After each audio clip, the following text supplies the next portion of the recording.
enjoy tremendous success here in Oakland this summer. Should be pointed out, Tom, that early in the ball game, the sun may be a factor, especially for Terrence Long in center field and Adam Hyatt in right field. I don't really think it's going to bother the hitters that much, although you see the infield clearly in the shadows, while the center field area, the hitter's backdrop in the bright sunlight. The lights here at the Coliseum are very, very good. And even at this point in the ball game, with the shadows the way they are, I think the hitters won't have any problems picking up the pitches. Well, we know about the hitters. We know about the outfielders. How about the home plate umpire, Rick Reed? For more on that, let's bring in the third member of our broadcast team, Josh Lewin.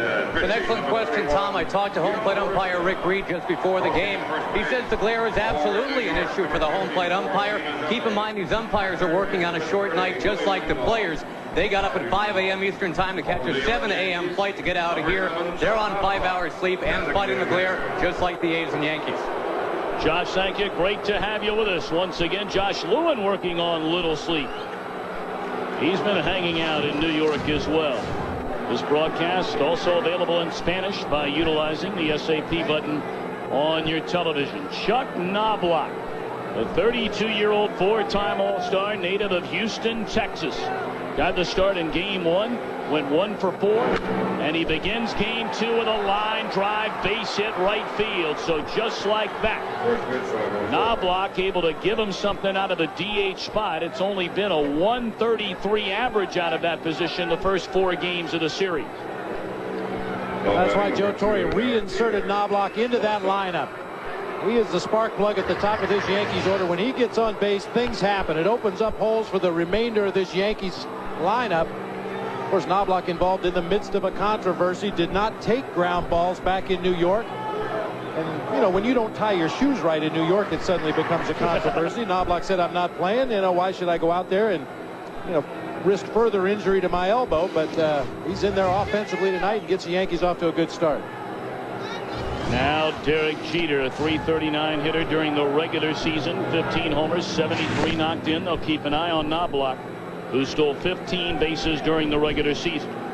Jeter, a quiet series to some extent, at least compared to those in years past, where he has always been a phenomenal postseason performer. 3 hits, 15 at bats, has knocked in 2 runs in the series.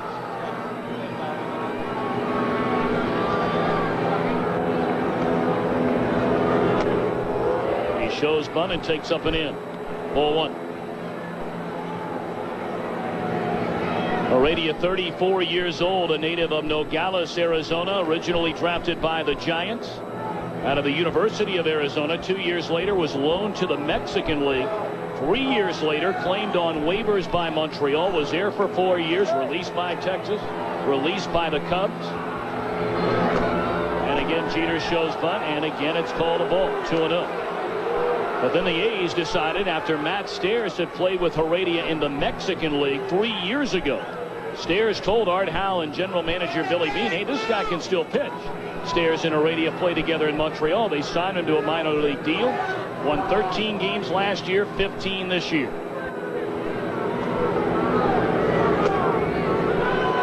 3-0 to Jeter.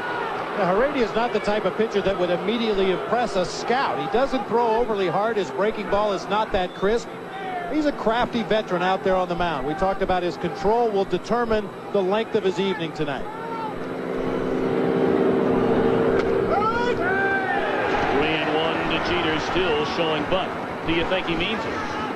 Well, I think he probably did early in the count, but when Heredia started struggling with his control, I think that was just a bluff to try to get Heredia to throw another ball right there. Look for a possible hit and run right here. Knobloch runs very well at first base. We know Jeter handles the bat very well. Runner is going, and it's taken ball 4 inside, and just like that, the 2-time defending champion World Series winners, the New York Yankees, 2 on with nobody out in the opening inning.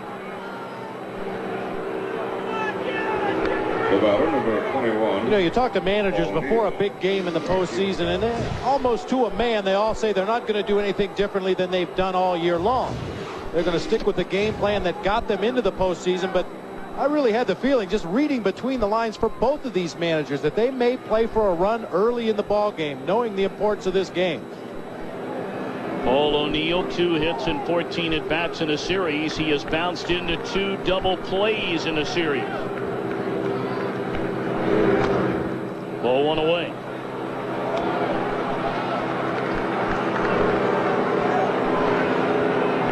O'Neill, a .283 hitter during the regular season, 18 home runs, 100 runs batted in. He has the first 2 on, nobody out.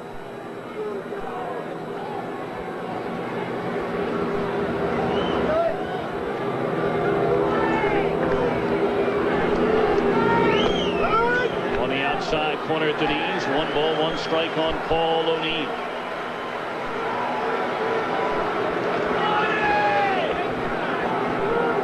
O'Neill in his career against Heredia, only 4 hits and 24 at-bats. That's a .167 batting average.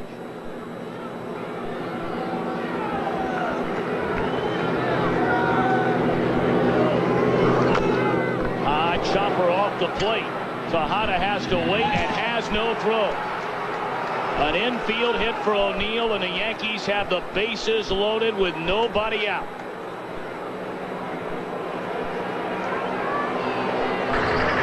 Paul O'Neill's been bothered by a bad hip most of the season. Chops that ball right off of home plate. One thing you can be sure of from Paul O'Neill, he may not be at 100%, but you're going to get 100% of whatever he's got available on a given night. Tejada wisely just held on to that ball. No play at first.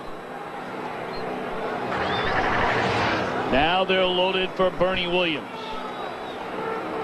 5 hits and 16 at-bats during the series. Has 3 doubles.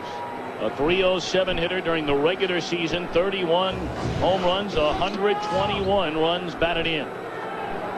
Knobloch, Jeter, O'Neill aboard with none out. A's defensively playing for the double play. The middle infielders playing back, as is Jason Giambi over at first base. Only the third baseman, Eric Chavez, drawn in even with the baseline.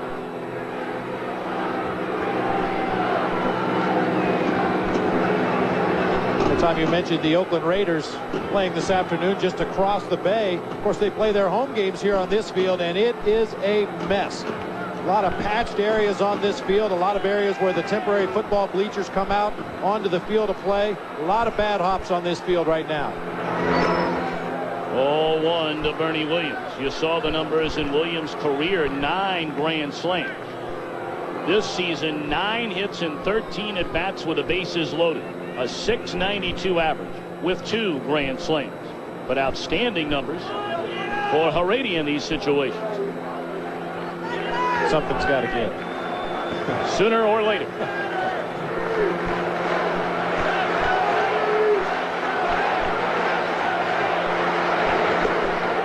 Good off-speed pitch there from the Oakland right-hander. 1-1. You know, a common mistake that young pitchers make when they get into a jam, they try to throw harder. Gil Heredia taking a lot off here. A changeup fading down and away from Bernie Williams. Those veteran pitchers find a way to take advantage of the aggressiveness of a hitter in this particular situation.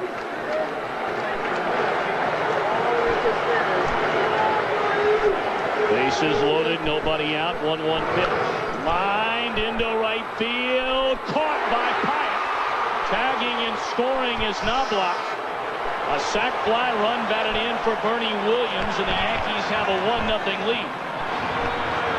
I would anticipate the A's appealing Knobloch leaving third base too soon. Indeed, timeout has already been called, so Gil Heredia is going to have to get back up on the mound, go into his set position, and then appeal the play at third base. Let's take a look at the swing of Bernie Williams. Just a screaming line drive into right field. Adam Pyatt with a little bit of indecision out there in right. First it looked like he was going to hold up and let the ball drop. As that ball continued to carry, he came in, made the shoestring catch. Knobloch tagged at third base. The A's are saying that he left the bag too soon. You'll see Heredia step off the rubber now. Appeal over to third base. Kerwin Danley says no deal. It's 1-0 Yankees officially. I mean, it was worth a try by the A's. You see Pyatt coming in, making the shoestring catch. And Knobloch, to his credit, he went back to the bag immediately when he saw the ball hit into the air, tagged up, and got such a great jump that the A's felt perhaps he left the bag too soon. But in the estimation of Kerwin Danley, he did not. 1 in, 2 on, 1 out for David Justice.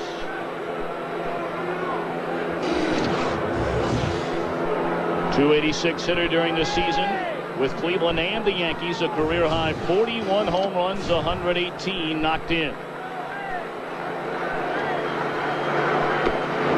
2 low, 2 balls and no strikes. Phenomenal numbers for David Justice after coming over for Ricky Leday and a pair of minor leaguers. In 78 games, he led the Yankees in both home runs and the 60 runs batted in.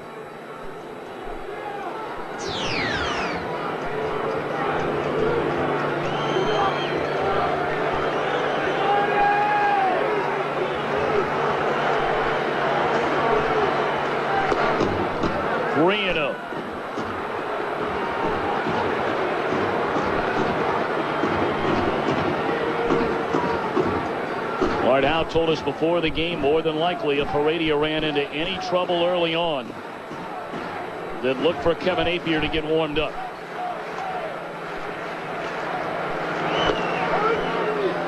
Strike called to Justice, 3-1. You just do not have the luxury to allow a pitcher to work through his problems in a Game 5 situation. The A's already trailing by a run here in the first inning. You just got to get into that bullpen early if necessary. You cannot allow the Yankees to build up a big lead. 3-1 to David Justice. And it's ball 4 low, and the Yankees have them loaded again. Second walk in the inning by Heredia.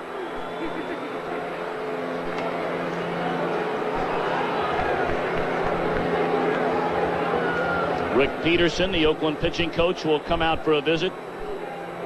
And already the phone is ringing in the bullpen.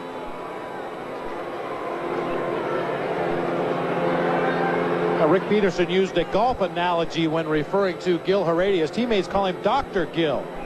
As you see Jeff Tam beginning to move around down there in the A's bullpen, they call him Dr. Gil Heredia because he loves to play golf. And he said as far as his pitching goes, it's like a golfer. You can whittle those first 10 strokes off of your handicap rather quickly. It's that last 2 or 3 strokes as you're trying to get down into a position where you're a good golfer. And he said that Gil Heredia this year whittled those last 2 or 3 strokes off his handicap and really became a legitimate major league pitcher. It's interesting to note that Heredia was always known as having great control. The last 3 years, he walked only 51 batters in over 300 innings. But this year, he walked nearly 70 hitters in less than 200 innings. They're loaded for Tino Martinez. Strike 1. Martinez 5 hits and 14 at-bats in the series with a run batted in. A down year overall for Tino. The 16 home runs and 91 runs batted in. Jeter, O'Neill, and Justice aboard in the New York first.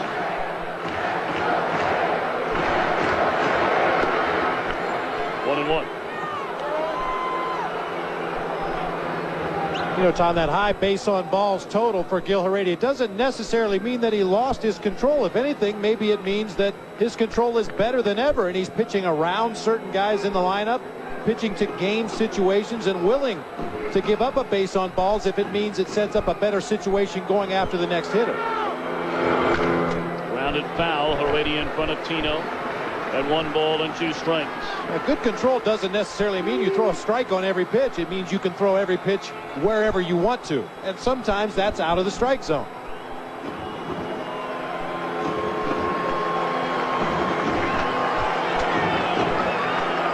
The Yankees trying to do to the A's on their home field what the A's did to the Yankees in the Bronx last night.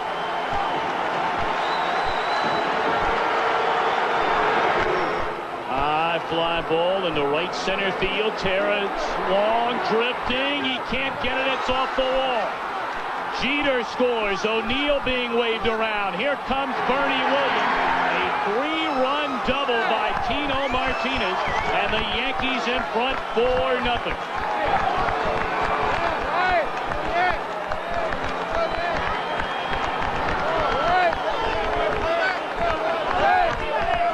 Talk about that bright sunlight affecting the center fielder and the right fielder. Terrence Long with a terrible jump on this ball, hit to center field. Tino Martinez reaching out, golfing that low fastball to straightaway center field. Long started gliding over as if he were going to make a routine catch, and then suddenly turned his back to the infield, and on a dead sprint goes all the way back to the wall in center. David Justice, the final runner to score, actually stopped at third. And Willie Randolph, the longtime Yankee great, said, "Come on." You see Long battling that sun even as he looks in for the pitches.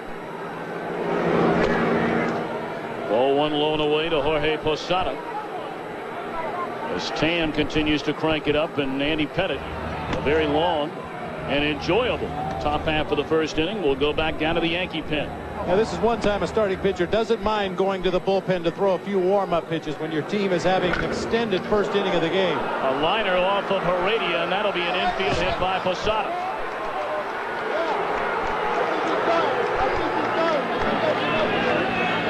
Now they're going to come out and take a look at Gil Heredia. A line drive right back to the box.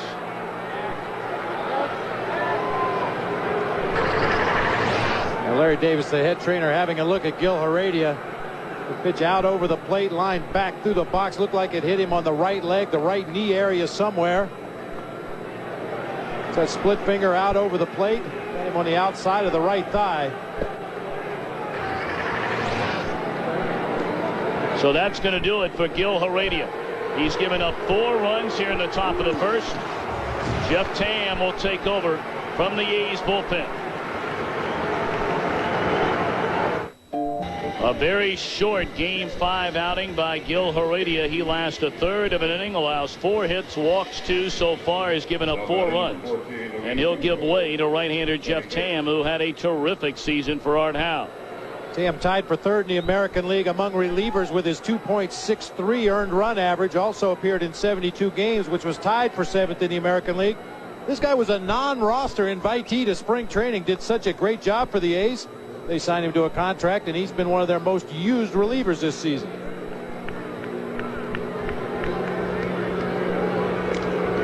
Not exactly what Gil Heredia and Art Howe had in mind for this start tonight. Runners on the corners, 4 runs home here in the Yankee first inning. The 8th man to bat, Luis Sojo, has knocked in 4 runs in the series. And now he has more than that. Hit to straightaway center field, Long back to get it. Tagging and scoring is Tino Martinez. Gives Sojo his 5th RBI of the series, and the Yankees lead 5-0.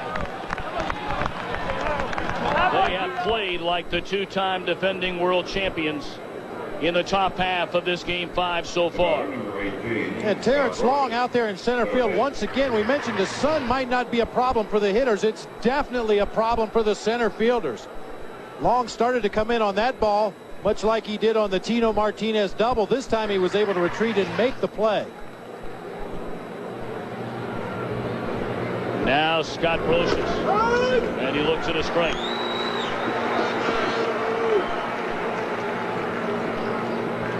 Brosius 1 for 13 in the series with a double, a run batted in. You see his numbers during the regular season.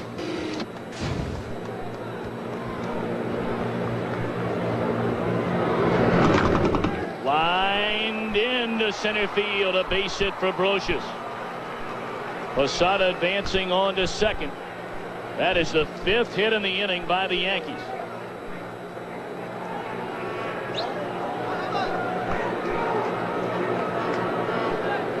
Bobby, what do you think this does to the A's? I mean, they were the guys that jumped in front last night against Roger Clemens, really quieting the Yankee Stadium crowd.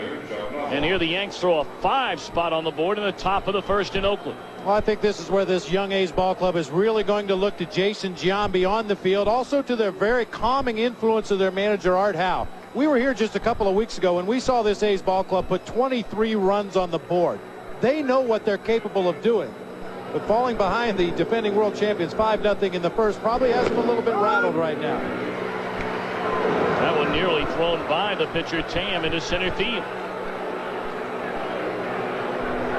Well, maybe some nerves on the part of Ramon Hernandez behind the plate. Even his throw back to the mound choked off and nearly thrown by Tam. He has to make a diving play. Tejada was right there to back it up. Should it have gotten by the Oakland pitcher? It's like the A's just need to take a big, deep breath.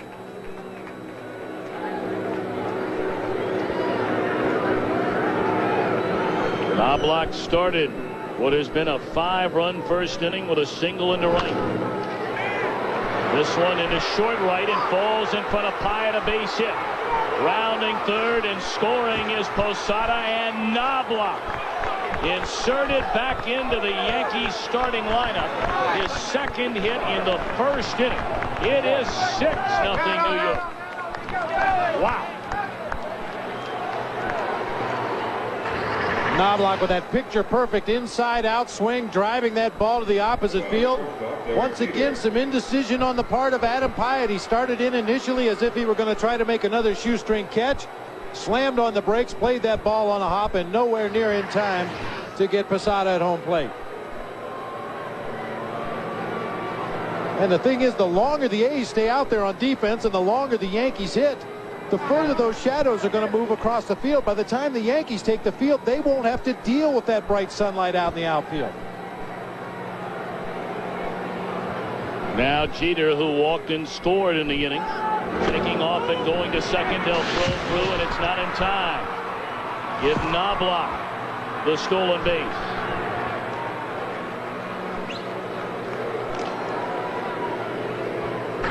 Hernandez had his problems throwing out runners this year, caught only 22% of the attempted base stealers.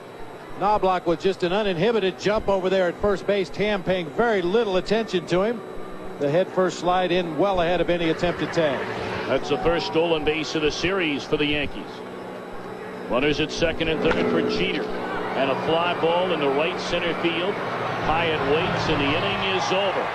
But the Yankees, very much resembling the Bronx Bombers of the last two seasons, jump in front 6-0. The A's come to bat in the bottom half of the first inning, down 6, and the Autotrader.com starting lineup reads as follows. Terrence Long leads off in center field. Randy Velarde, the former Yankees second baseman, very good numbers in his career against Andy Pettitte. Jason Giambi at first. Olmedo signs a DH. Miguel Tejada at short. Eric Chavez at third. Pyatt in right, Grieve in left, and Ramon Hernandez behind the plate. And they'll be facing 19-game winner Andy Pettitte. You see his numbers on the season against the A's this year in 2 starts. 17 innings pitched, surrendered only 9 base hits and 2 earned runs.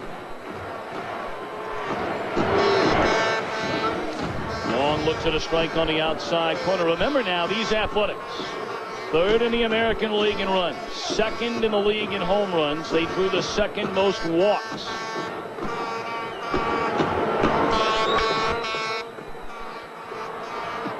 That's one thing to keep an eye on. The A's falling behind in this ball game early by 6 runs. They have been a very patient hitting ball club all season long, willing to work deep counts, force that opposing pitcher to run up his pitch count. See if the 6-run deficit causes them to be a little overly aggressive swinging the bats at the plate.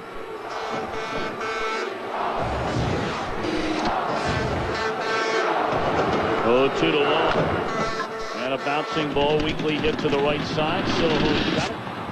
Throws out long, one away. I think from now until the end of time, every time I see Soho field a ground ball here in Oakland, I'm going to remember that play when he fell over. I wasn't laughing, believe me. It's a very embarrassing situation for a player. He stepped on his own foot, tripped himself. And they were all able to have a big laugh about it afterwards, but I'm sure this was very embarrassing at the time, and given the game circumstance, could have caused a big difference in the ball game, but it didn't happen. Everybody was able to laugh about it afterwards. I mean, we've all done something stupid like that. Some of us do something stupid like that every day. Or every 10 or 15 minutes. Strike one to Randy Velarde. 2 hits and 15 at-bats in the series. A .278 hitter during the regular season. 12 homers and 41 batted in.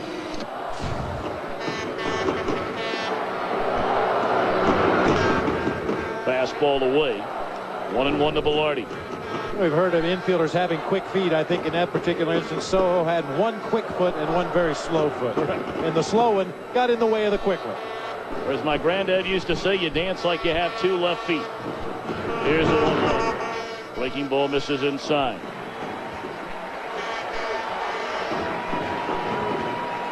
Pettit, 28 years old, a native of Deer Park, Texas. The Yankees' 22nd round draft choice back in June of 1990.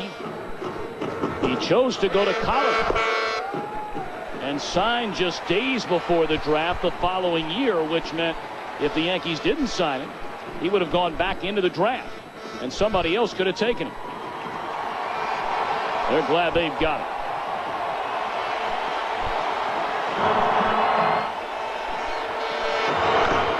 On the ground, Jeter knocks it down, can't find the handle. Infield hit for Velarde.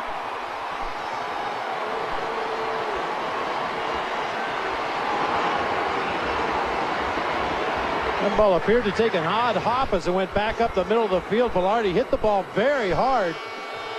Looked like it may have ricocheted off the side of the mound or something. Jeter was able to get there, but the ball hit him in the heel of the glove. He was only able to knock it down, and it trickled far enough away to allow Velarde to reach first base.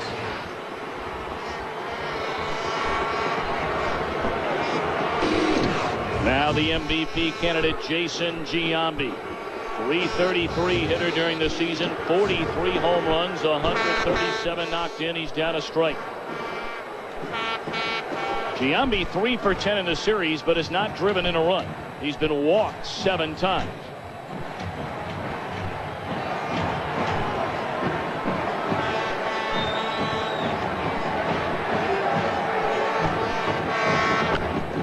Hit down the left field line, slicing foul and out of play, and Pettit jumps in front of Giambi at 0-2. You know, Tom, I thought it was interesting. We talked to Thad Bosley, the hitting coach for the Oakland A's, before the ball game today about Jason Giambi.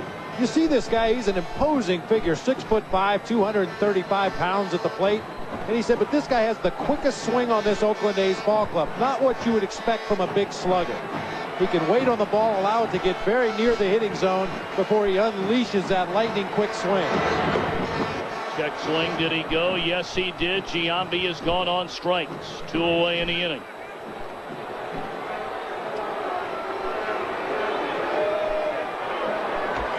The batter, number 9, Almeida Side. Defensively behind Andy Pettit. Justice in left, O'Neill in right. And the Gold Glove defender Bernie Williams in center field.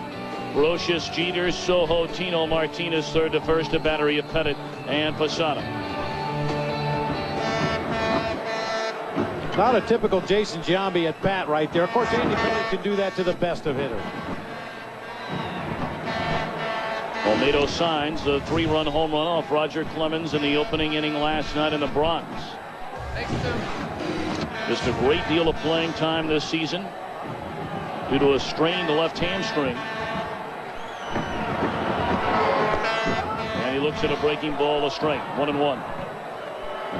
Well, you may hear the A's fans in the background. One reason they are not giving up is because it ain't over till it's over. 42 comeback wins on the season for the Oakland A's, including coming back from a 10-run deficit. 1-1. Swing and a foul tip. And now Pettit ahead at 1-2.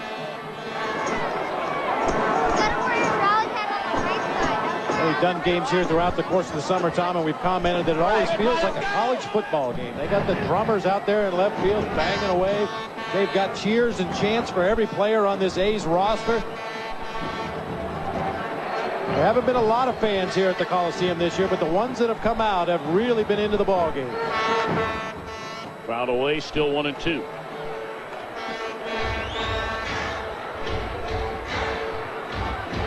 Pettit has not lost a division series game since Game 5 at Cleveland on October 6, 1997. That was the last time the Yankees played a decisive game in the postseason, and obviously the last time the Yankees have been eliminated in the playoffs.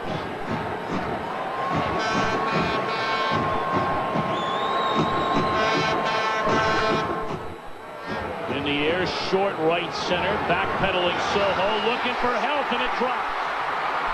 Holding at third is Velarde on a bloop single by Olmedo's side.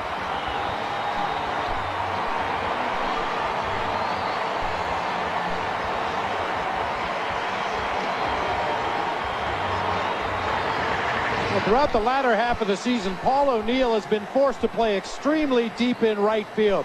He's just been unable to go back on balls very well. And these little bloopers like this, you see Soho looking for help. Paul O'Neill's not even into your picture yet. Bernie Williams was shaded a little bit over into the gap in left center. He had a long way to go. Just perfectly dunked out there into no man's land by Almeida Signs.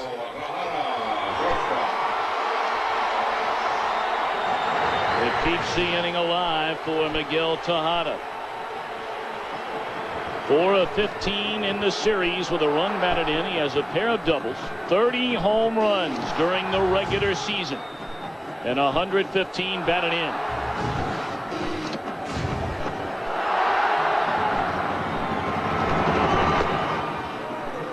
Ball 1. Now Miguel has been from hot to hotter this season. A career year, 30 homers, 115 RBIs, setting Oakland record for shortstops. Runners on the corners, 2-1, and it's 2-0 on Tejada.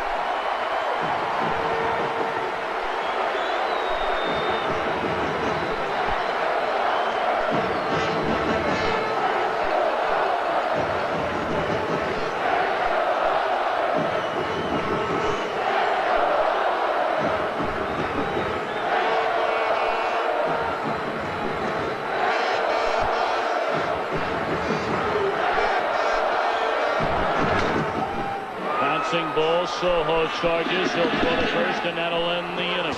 2 hits, 2 left. We played 1 in Game 5. Yankees 6, Athletics nothing.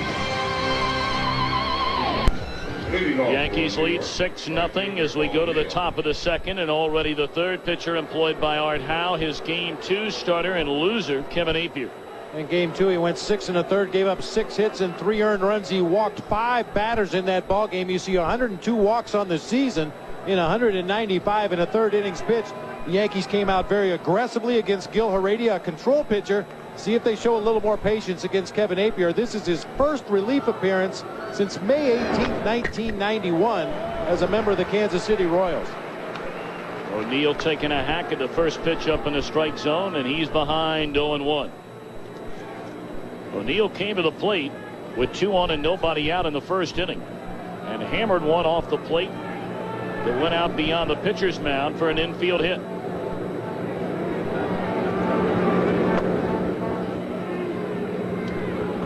O'Neill to be followed in the inning by Bernie Williams and then David Justice. The sun will be less and less of a factor. The Yankees here in Game 5, a 6-run top half of the first inning. As O'Neill fouls it away, 1-2. And you may be asking yourself at home, why would Art Howe bring in Jeff Tam to get out of that first inning and then go to Kevin Appier? I truly believe, and we talked about this between innings, Kevin Appier has been a starter all year. He takes a lot longer to get ready to come into the ball game than Jeff Tam would, who has been a reliever all season long. Tam got cranked up, loose, ready to go, came in, got the A's out of that first inning, and then Art Howe turns the ball over to Kevin Appier, hoping that the right-hander can give him 4, 5, maybe even 6 innings in this ball game and stop this Yankees offense. Williams knocked in a run with a sac fly. Tino Martinez a 3-run double. Soho a sac fly run batted in. And Chuck Knobloch had 2 hits in the first inning, including a run-scoring single. Swing and a miss. O'Neill gone on strikes. Let's go downstairs to Josh Lewin. Well, you know, Tom, with that big first inning, the Yankees more runs in that inning than in any of their previous 11 games. But the A's, you know, I talked to 2 different players. They both said the exact same thing. We're not panicking. And you look at that bench right now, you really do get that sense that they are absolutely not giving up here. Josh, thank you very much. And that certainly would be the MO on Art Howe's team. Nobody gave him a chance to be in this position in the first place. Bernie Williams, first pitch swinging, pops it up into shallow left. Grieve is there, and the first 2 retired by Appier.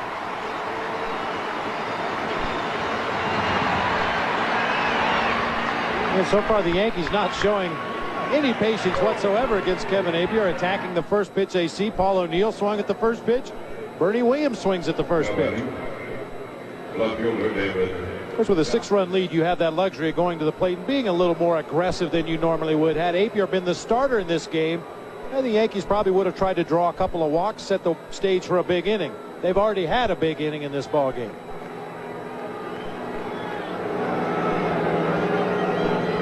Now David Justice. He looks at ball 1 down low.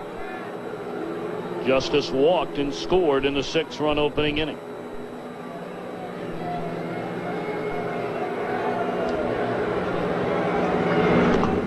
Two and 0.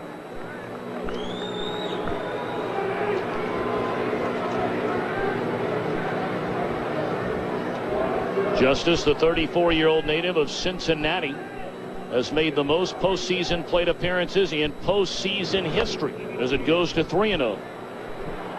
And his second in postseason runs batted in to the former A's and Yankee great, Mr. October himself, Reggie Jackson.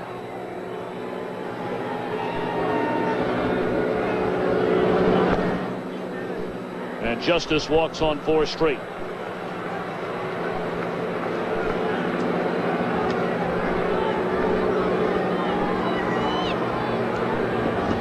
First baseman,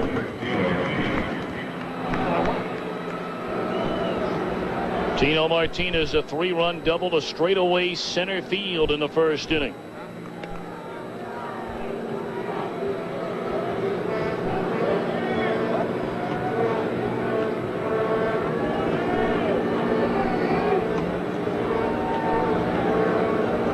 One on, 2 out.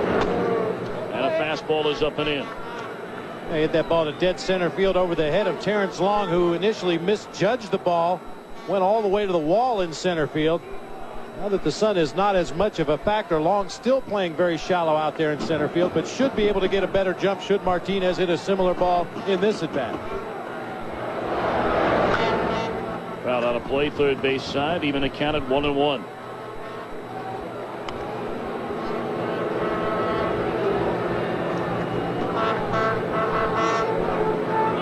See the numbers for Martinez. He's locked up with Apier many times through the years.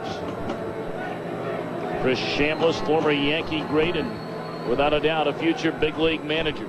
Probably not that far down the road.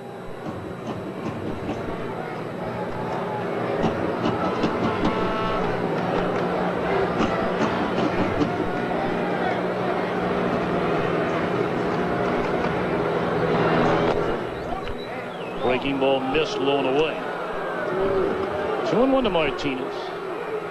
We mentioned a down year for him, his first season since coming from Seattle, but he failed to hit 25 home runs. He only had 16 and failed to drive in 100 runs, although only 9 short with 91 on the year. Apier not getting the call on some borderline pitches near the bottom of the strike zone from home plate umpire Rick Reed. Those are pitches that he needs to get. Throws a sinking fastball, a split-fingered fastball, and a slider.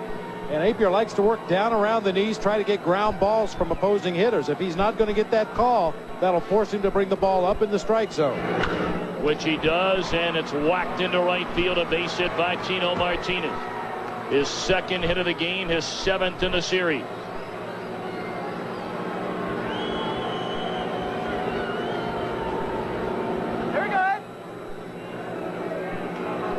Well, after not getting the call on the split finger down at the knees, comes back with a fastball about belt high, and Tino Martinez all over it.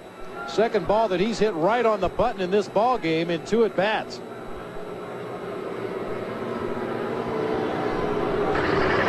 Justice at second, Martinez on at first. 2 away. Yankees in front 6-0, and now it's Posada.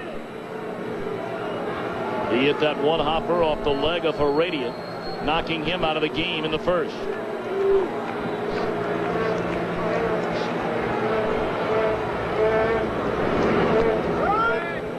0-1. Cross up right there. You can tell by the way Ramon Hernandez caught that pitch that he was completely fooled. He was anticipating a fastball. Apier threw a split finger at the last instant. He just stabs down toward the ground and is able to corral this pitch.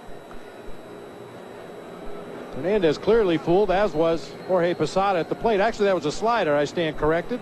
Very similar movement that Apier has on his split finger. It was still called a strike despite the cross-up.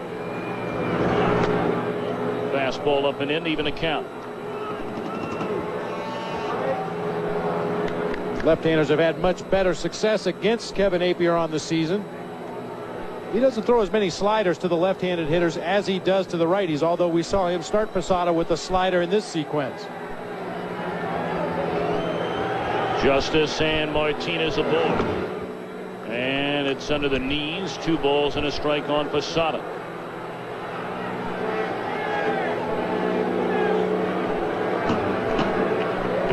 Joe Torre, the manager of the American League in the All-Star Game, selected Posada to his first Midsummer Classic. Of course, Jeter, the first ever Yankee to win the MVP of an All-Star Game. 2-2. They're going to be here all night regardless of the score, so get used to it.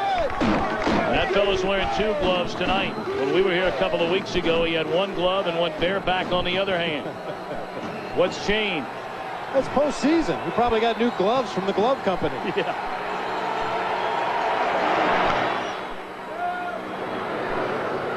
That foul ball out of play behind home plate, but it should be pointed out. A tremendous amount of foul ground here at the Coliseum, especially down both lines. Boy, hitters over the years have complained about losing at bats to those pop fouls that in many other ballparks would end up in the bleachers. Here at the Coliseum, they stay in play.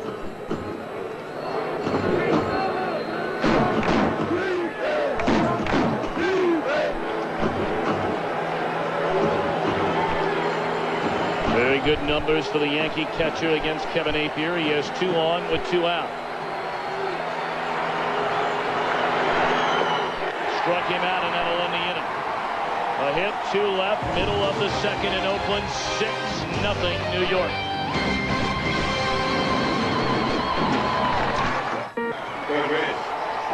Wednesday, the road to the World Series continues as Mike Piazza and the Mets square off against Jim Edmonds and the St. Louis Cardinals. Game 1 of the National League Championship Series from Busch Stadium.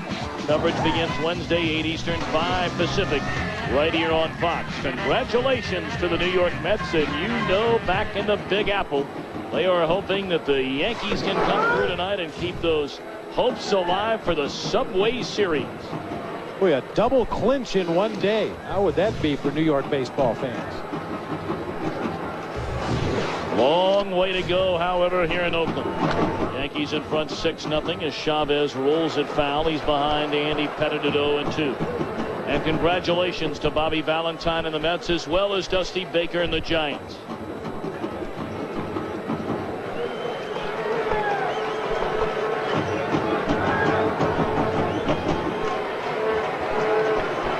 Bobby Valentine has taken all kinds of heat in New York over the last 4 years.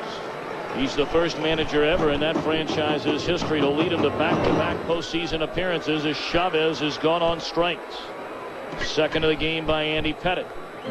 But the Mets are going to the NLCS for the 2nd consecutive year. Last year upended by Atlanta. You'll notice as the hitters come to the plate, most of them have their helmets pulled way down, trying to guard against that glare that you see off the luxury boxes out in center field. Some kind of a reflective curtain on those luxury boxes, and that sun is glaring right back toward home plate at this point. The Yankee hitters have been tugging their helmets right down on the brow, trying to shield against that bright glare. Now the number 7 hitter in the lineup, Adam Pyatt, looks at a strike. The lower third in the batting order has done a lot of the damage for the A's in this series. Collectively, they've hit .366 out of the 7, 8, and 9 position. 1-1 to Pyatt.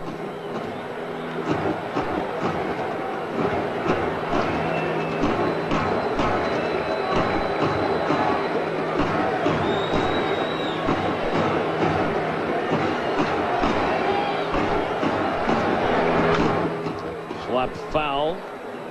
Pyatt checking to see if he broke his bat. 1-2. Pyatt has done an outstanding job this season for the A's against left-handed pitching. The .369 average. All 5 of his home runs coming against southpaws.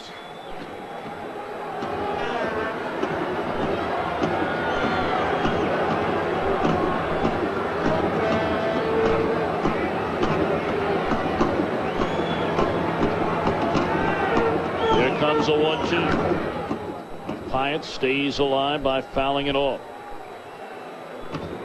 Pettit has not lost a postseason game since the American League Championship Series Game 3 back in '98 in Cleveland.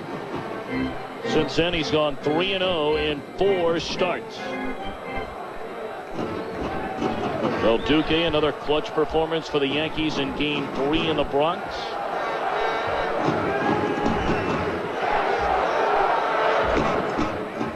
Two and two.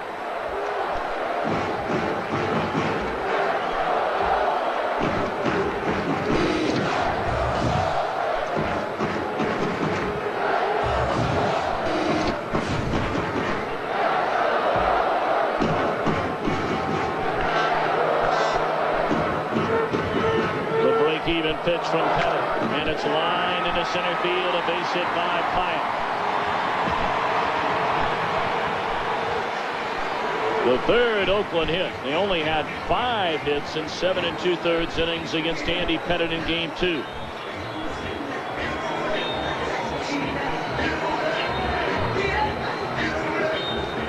Nice short, compact swing from Adam Pyatt. We talked to Andy Pettit on 3 days rest. Joe Torre speculated that perhaps he'd have a better sinker ball in this game tonight. That was a cutter that just stayed out over the plate. Generally, when a pitcher's arm is a little more tired, when his legs are a little more tired, his ball sinks a lot more. That cut fastball, really have to get on top of that pitch in order to make it be effective. Strike one to Ben Grieve, a .279 batter during the regular season. 27 home runs, 104 knocked in. He has 2 hits and 13 at-bats in this series.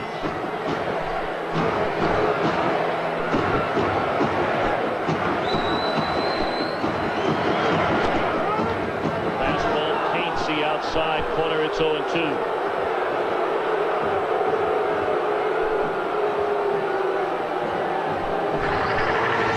Take another look at that last pitch from Andy Pettit. Posada moves out onto the outside corner. Gets the call from home plate umpire Rick Reed. Tried the inside corner this time and missed. Grieve, only 24 years old, a native of Arlington, Texas, the #1 draft choice of the A's back in June of '94. His father, Tom Grieve, the #1 pick of the Washington Senators in 1966.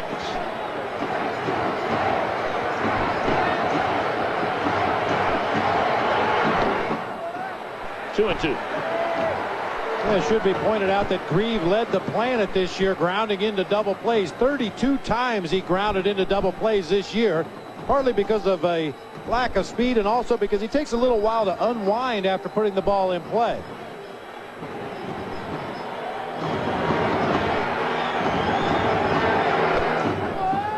Down and away. After falling behind 0-2, Grieve has worked it full. Ramon Hernandez waits in the on-deck circle. Joe Torre's Yankees a 6-run opening inning.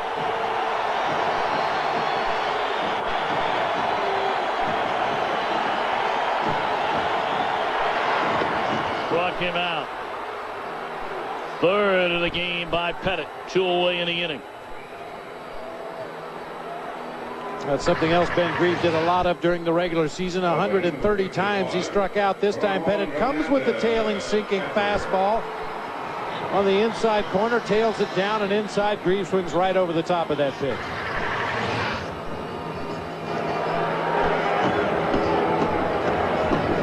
Now Hernandez, 4 of 13 in the series, as a pair of doubles has knocked in 3.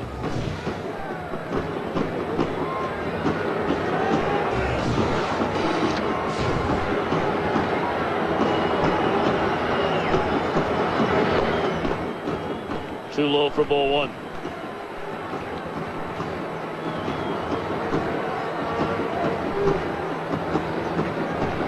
Before Pettit ever took the mound, his team sent 11 men to the plate. Scored 6 runs on 6 base hits. Swing and a miss. It's 1-1.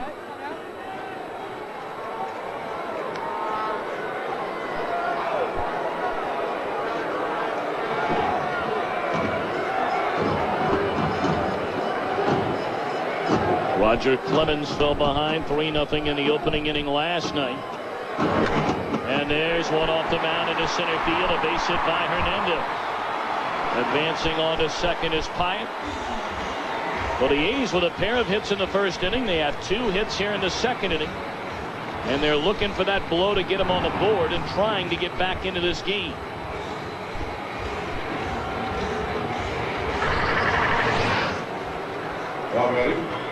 Center fielder. Like a cutter down and over the heart of the plate once again. Pettit just not getting that pitch in on the hands of the right-handed hitters like he normally does. Hernandez was able to fight it back up the middle of the field for a base hit. Terrence Long at the plate is not your prototypical leadoff hitter. At some point in the future, they envision him being a number 3 or a number 5 hitter because of his ability to drive the ball into the gaps and over the fence. 18 home runs on the season.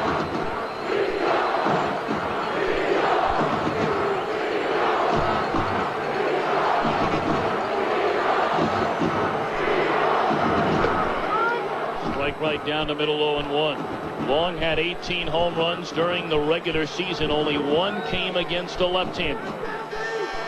See, the Oakland offense outscored their opponents by 110 runs in the month of September. A lot of that had to do with their offense being very strong, but more importantly, their pitching was superb in the month of September.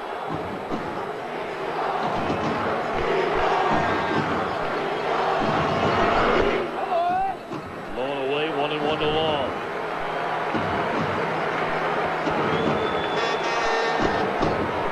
Long, originally the Mets' #1 draft pick back in '94, traded to Oakland last July. He spent more time in New York over the weekend than he did in his entire career for the Mets.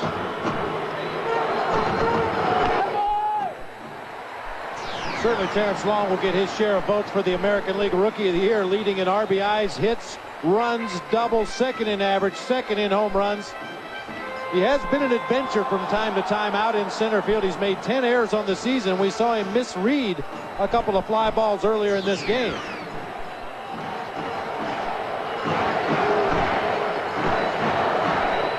The 2-1 pitch.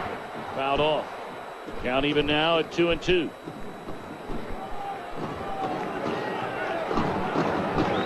We talked at the top of the show, Tom, that this Oakland's offense relies a lot on the base on balls, and they rely a lot on the home run ball. 43% of the runs that the A's scored this year came on home runs.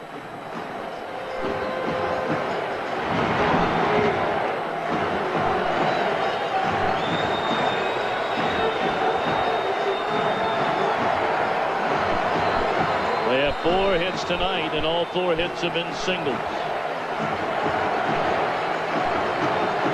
2 on, 2 out, 2 balls, 2 strikes. Full count. It's a big batter in this inning. Long trying to keep it alive. The man who waits in the on-deck circle, the former Yankee Randy Velarde, has owned Pettit in his career and already has a base hit in the ball game here tonight.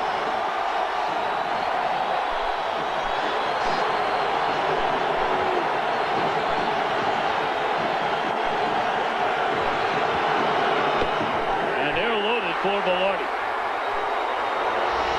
So now the A's with a chance to get back in the game. They trail by 6, but it's only the bottom of the second.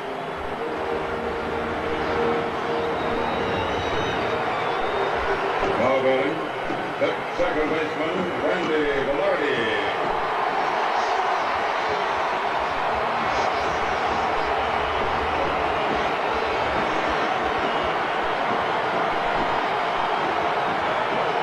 The runner at third, Hernandez at second. Long draws the first walk issued by Pettit in the game. He's at first.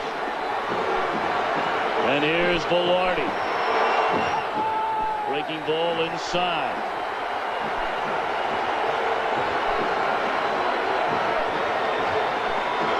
"11 of Velarde's 12 home runs this season came here in Oakland."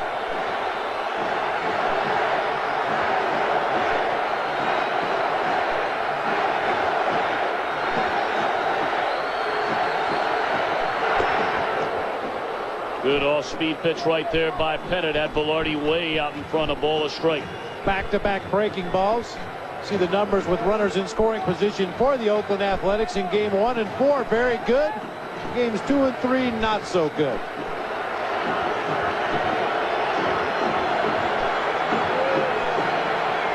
They're loaded with 2 away, and Pettit works out of his regular windup.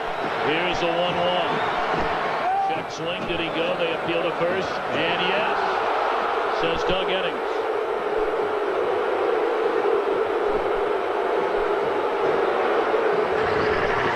See if that bat head crosses the front of home plate.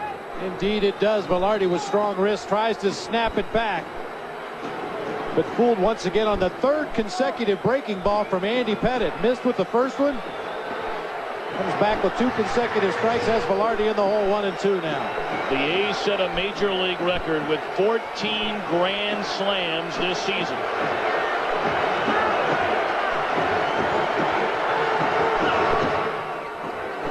Pettit wanted the call there, didn't get it.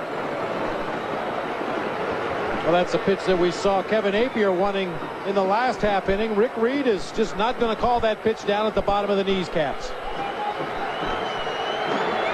Looks like some variation of the rally cap over there in that A's dugout. You're down 6-0 in the 2nd inning of game 5.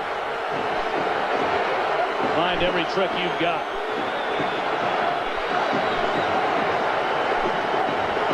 To Velarde. Ball 3.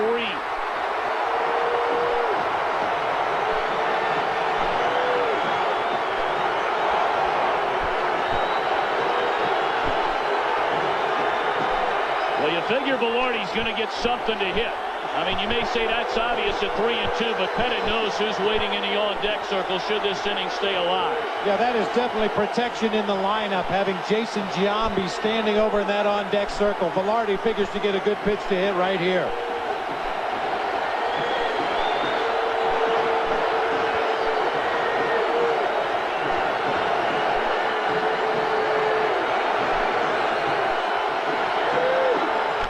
Ground ball, base hit into left field. 2 runs will score. Velarde with a 2-run single into left field, and it's a 4-run game.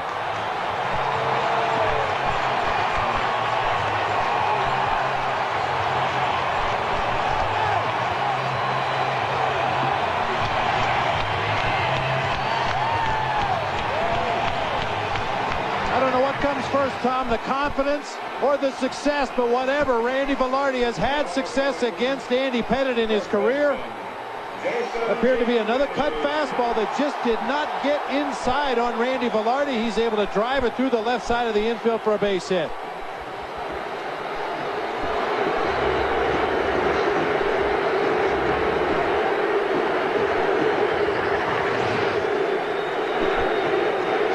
Yankees lead it on a single by Velarde, and here comes Jason Giambi. He struck out his first time up.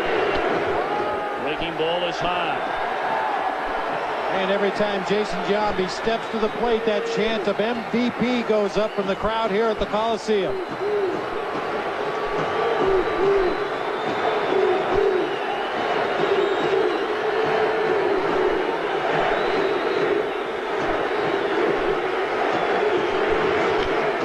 Popped up.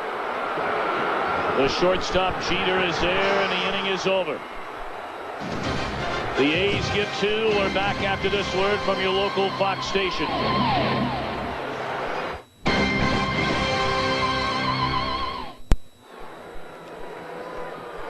Andy Pettit avoids further damage in the Athletics' second inning, getting Jason Giambi on the pop fly to Derek Jeter. And we move to the third, 6-2 Yankees. Soho first pitch swinging, pops it up. Reed coming on and shallow left. 1 pitch, 1 out. Bobby, you and I have seen so many times through the years in baseball where a team scores a lot of runs early in the game, and then it's not as though you shut it down, because you know the Yankees have too many veterans to let that happen.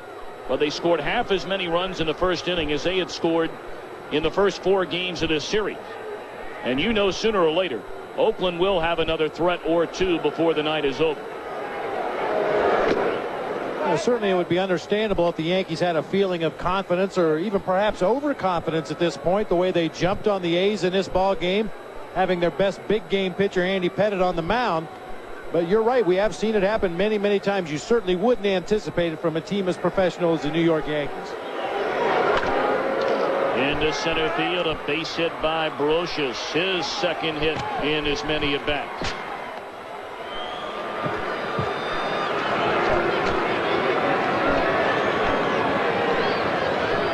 First base coach Lee Mazzilli leaning over Scott Brocious, whispering in his ear as Willie Randolph, the third base coach, goes through a series of signs. Boy, Knobloch certainly has paid instant dividends with his reinsertion into the Yankees offense. 2 singles in the first inning of the ball game, scored a run, stole a base, and drove in a run. We mentioned earlier, but maybe for many of you who weren't with us, Joe Torre told us before the game he sat down with Chuck Knobloch for a long time on the plane ride from New York last night and told him he thought it was very improper, the situation with Knobloch not taking ground balls over the weekend at Yankee Stadium. That was quite the story in New York. Torre said Knobloch told him, I was wrong, I should have handled the situation better. And Torre puts him back in the lineup, and he sets a division series record, collecting 2 hits. In the first inning, he scored a run, knocked in a run, and stole a base. And Joe was very upfront with us about Knobloch's defensive problems. He said he's not as good as he once was, and he's not as good as he will be. But right now, there's too much of a liability defensively, and Luis Sojo has done such a great job, not only with the glove, but with the bat.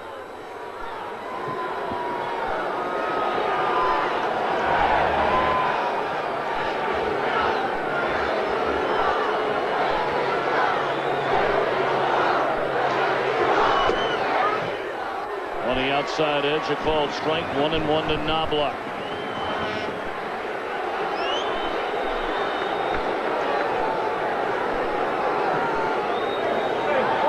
With all the trades the Yankees made right around the deadline, here we are in Game 5 of the division series, and the guy who's paid the most dividends, Luis Sojo, who rejoined the Yankees from the Pirates. There's so much emphasis in the postseason based on advanced scouting reports. You study videotapes. You look at old pitchers' charts at how you go after certain hitters in that lineup. And many times you tend to forget those guys at the bottom of the order. And those are the guys that'll sneak up and bite you.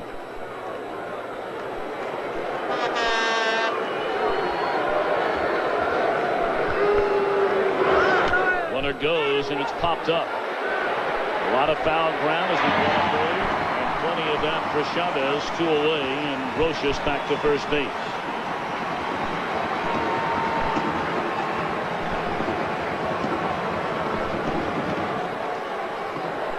That's the first time Knobloch has been retired tonight in 3 at-bats, and the inning continues for Derek Jeter. Jeter gets a lot of boos here at the Coliseum. I think a lot of these fans are doing that to show their approval of their own shortstop, Miguel Tejada. Tejada certainly trying to stake a claim on that Big 3 title, if you will, in the American League with shortstops Derek Jeter, Nomar Garciaparra, and Alex Rodriguez. Tejada not far from those guys at this point. The only thing he lacks is doing it consistently year after year.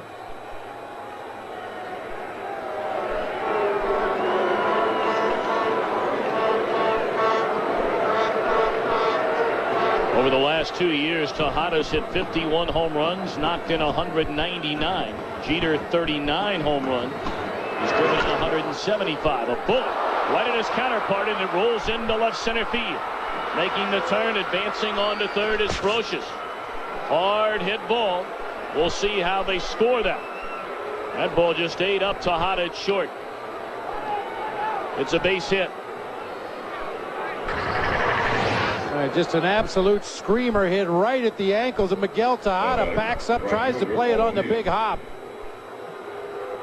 Not much more you can do. You can't really charge that ball. It was hit so hard, and from where he was playing, that big hop was much bigger than he anticipated.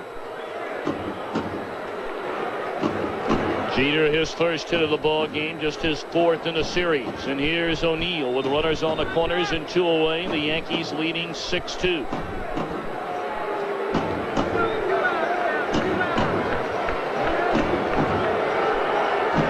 O'Neill 1 of 2. An infield hit in the first, scored a run, struck out against Apier in the second.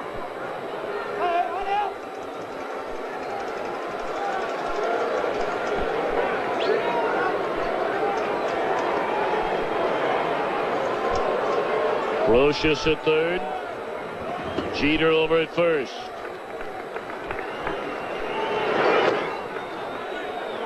Ball 1 to O'Neill. Of course, Derek Jeter at first base with tremendous speed, stole 22 bases in 26 attempts on the season. I don't really think the Yankees will run him until deeper in the count here to Paul O'Neill.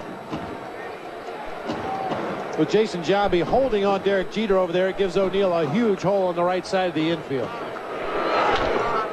Fouled out of play, third base side, a ball and a strike. Of course, that being said, you would figure Kevin Apier will try to work Paul O'Neill away to prevent him from hitting that ball to the hole on the right side of the infield.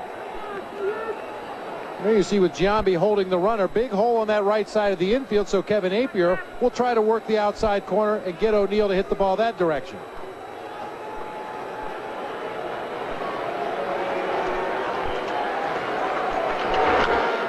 And he does hit it that way. Into short left. Reeves got it. That'll end the inning. 2 hits, 2 left. Middle of the third. Yankees 6. Athletics 2. We'd like to remind you, game 1 of the American League Championship Series will get underway Tuesday night, 8 Eastern, 5 Pacific on NBC. We welcome Bob Costas back from Sydney, Australia. He'll be paired with Joe Morgan. And then Bobby right here on Fox. You'll be joining Tim McCarver and Joe Buck Wednesday night, game 1 of the National League Championship Series. The Mets go to Busch Stadium in St. Louis. I think everybody a little surprised with the ease that the Cardinals handled the Braves in the division series this year. A 3-game sweep for Tony La Russa's St. Louis Cardinals. And the Mets finished off the Giants today at Shea 4-0. An outstanding effort by their right-hander Bobby Jones.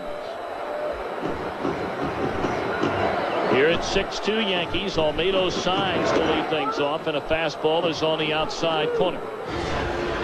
Last night against the Rocket, Almedo signs, hits a rocket into left field at Yankee Stadium. That gave the A's a 3-0 lead at the time. Into right center field on the run O'Neill. He's got it. 1 away.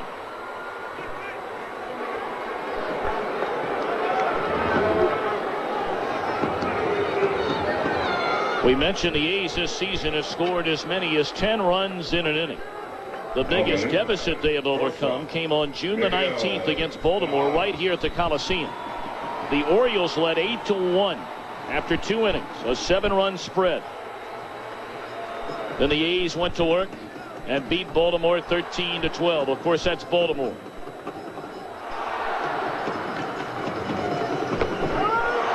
Strike 1 to Miguel Tejada. He bounced out to the second baseman Soho, leaving 2 on in the opening inning.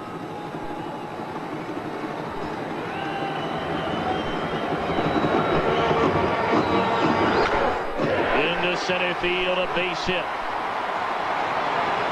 6 hits through 2 1/3 innings against Andy Pettitte. That's 1 more hit than the A's had in 7 2/3 innings against the left-hander in game 2. And once again, it appeared that the swing of Miguel Tejada, that appeared to be a cut fastball once again from Andy Pettitte. He just has not been able to consistently get that pitch in on the hands of the right-handed hitter. This is a pitch that generally breaks bats. Just a little bit of a tilt to his fastball, and that ball will generally run into the right-hander. It's staying out over the plate.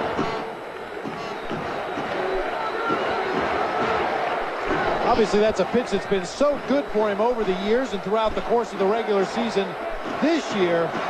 But sometimes you need to make adjustments on the fly and realize that you don't have one pitch or another in a given start and go to plan B.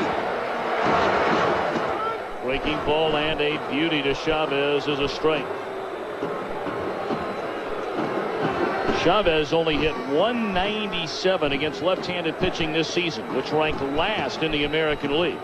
It was the second worst in the major leagues to the former Yankee Ruben Rivera.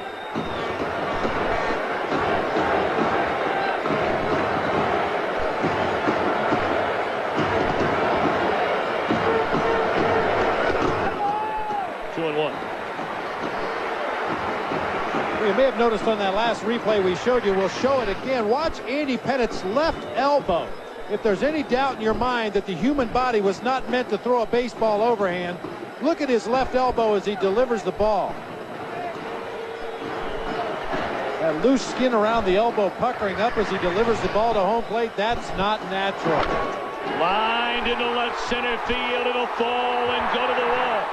On his way to third, Tejada, they'll wave him around. He will score, and here come the Athletics.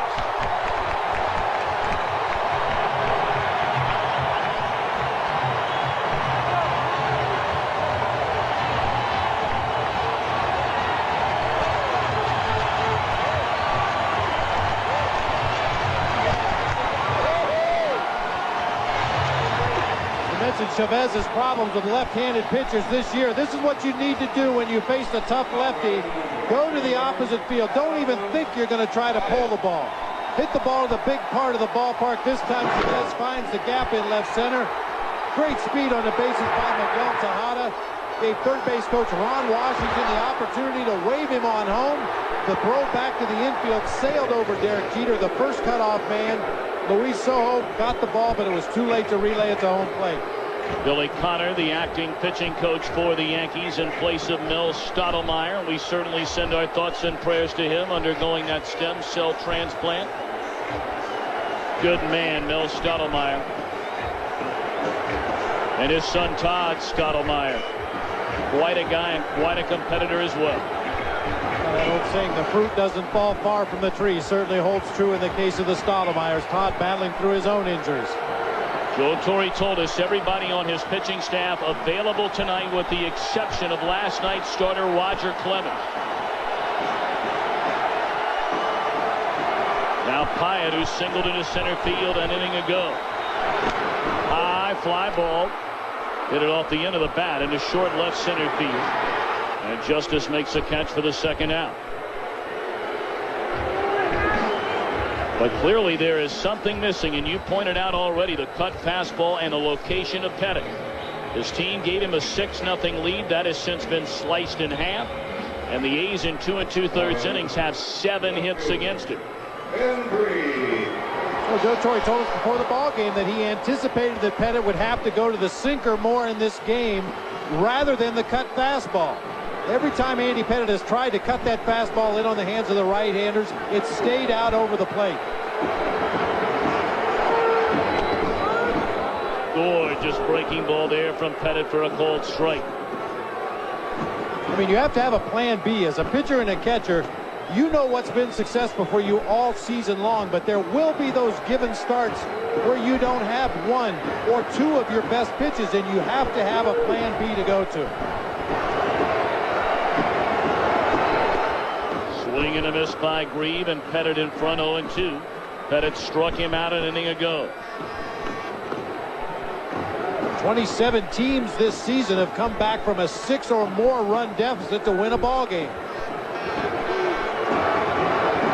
And we're only in the third inning.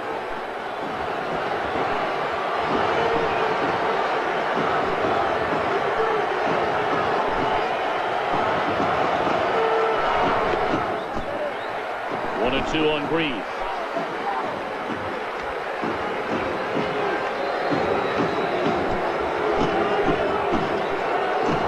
You see Andy Pettit with that cap pulled down low over his eyes, trying to block out the fans here at the Coliseum, try to develop that tunnel vision, just picking up only his catcher.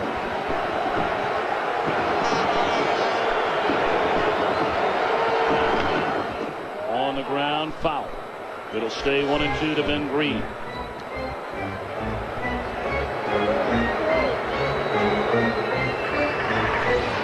Now with the left-handed hitter at the plate this time, Pettit comes with that sinking fastball on the inside part of the plate and is able to get it in on the hands of Ben Grieve. Pettit only allowed 1 home run to a left-handed batter the entire season, and that was during interleague play when Robin Ventura of the Mets got him at Yankee Stadium on the 10th of June.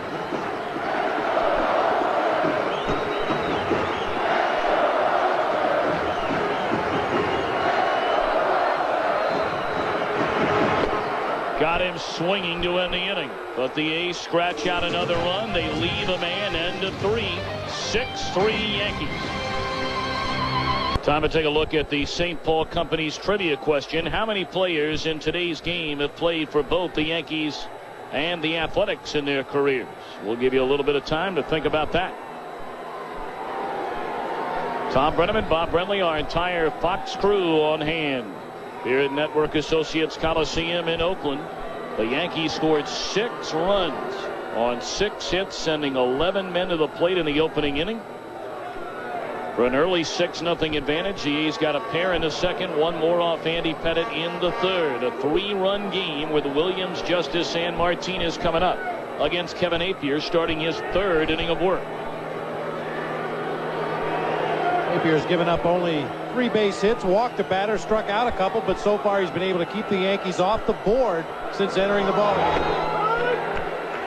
Strike 1 to Williams, who knocked in a run with a fly ball to right field in the opening inning. He popped up to Grieve in left field in the second.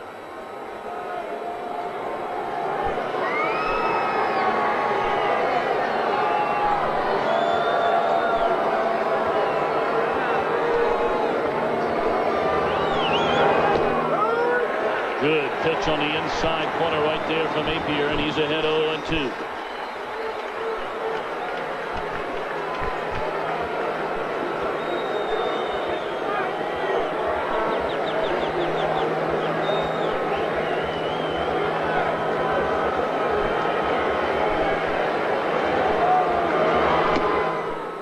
Fastball up and in, 1-2 to Williams, leading off the New York 4th.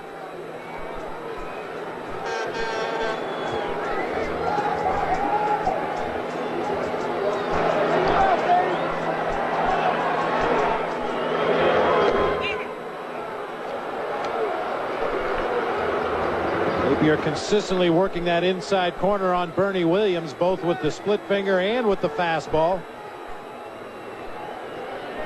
Would appear to have him set up for a sinker off of that outside corner, maybe get a defensive swing from the Yankees center fielder. We'll see how they play. It looks like they're going back inside once again.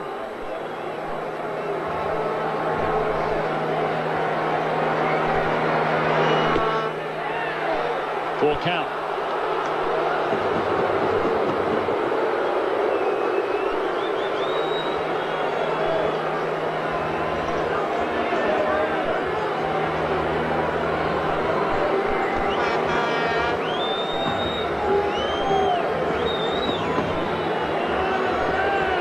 Switch hitting Williams, a big deep breath, now digs in from the left side, and Appier turns loose at 3-2, and it's grounded foul up the first base line. Williams knocked in 100 runs. He scored 100 runs for the 4th time in his career. Only 3 other Yankees had as many as 3 such seasons. Guys you may have heard of: Gehrig, Ruth, DiMaggio. Well, look at this. You hate to see this as an opposing pitcher. You got a batter at the plate. You got 2 guys in the on-deck circle waiting to get up to the plate. Appier does not let it bother him, however, as he strikes out Bernie Williams to start the 4th inning. Now, your former days as a catcher, did you notice that kind of thing? Oh, absolutely. You could hear him over there rattling around in the bat rack waiting to get up to the plate when you had a pitcher on the ropes. But as I said, Appier doesn't let it bother him, throws a fastball up and out over the plate after pounding Bernie Williams in throughout the at-bat.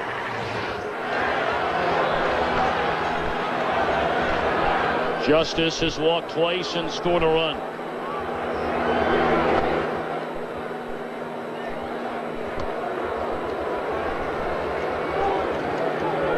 Yeah, when you look over at that dugout and there's 4 or 5 guys with their helmets on and bats in their hands ready to hit, that's usually not a good sign.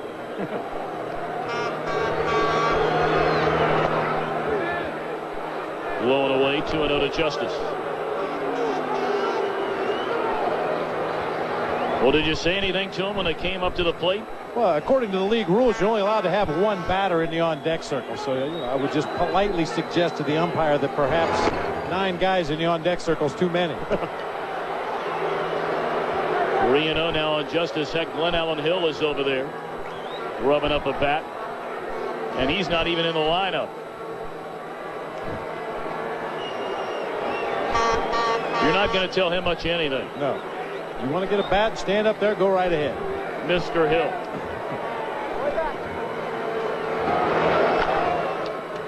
Cue shot off the end of the bat, foul. I think David Justice has had a better 3-0 cut in his life. It looked like he hit that right off the very end of the bat. Maybe you're taking just enough off to fool David Justice and kind of cued it off the end of the bat. There's another guy that's probably ready to hit at any moment. Former A's slugger Jose Canseco. 3-1. Hammered in a deep right field. Drifting back to the wall is Pyatt, and Justice is homered for the Yankees. Not much of a 3-0 hack, but he scalded that ball to the seats in right field, and the Yankees extend their lead to 4.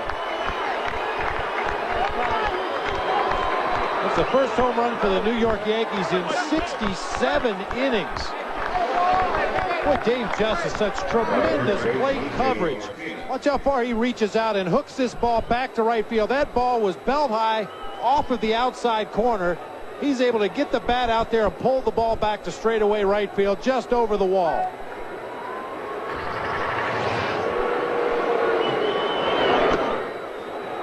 Ball 1 to Tino Martinez. Justice, we mentioned earlier, a career high 41 home runs during the regular season.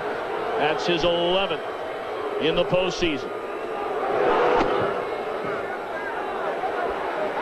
Yeah, the last home run for the Yankees was during the regular year on the 28th of September in the 9th inning against Tampa Bay off the bat of Glenn Allen Hill.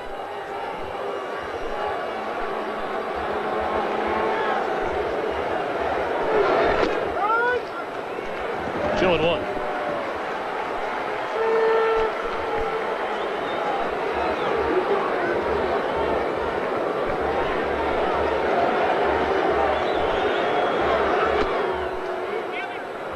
Napier upset with himself out there on the mound. He's fallen behind another Yankee hitter, 3-1.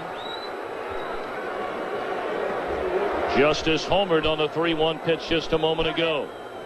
And Tino Martinez has had 2 very good at-bats already in this ball game, right on the button twice.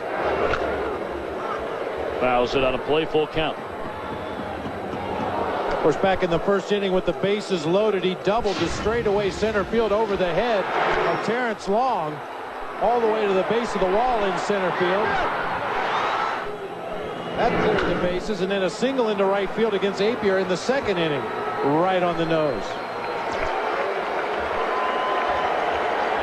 3-2. Turned on that one, pops it up into foul territory. Giambi drifting over near the bullpen, and it's out of play.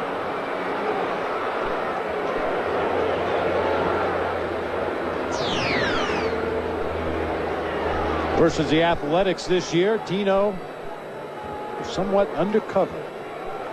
Before tonight, anyway. Good numbers throughout the regular season.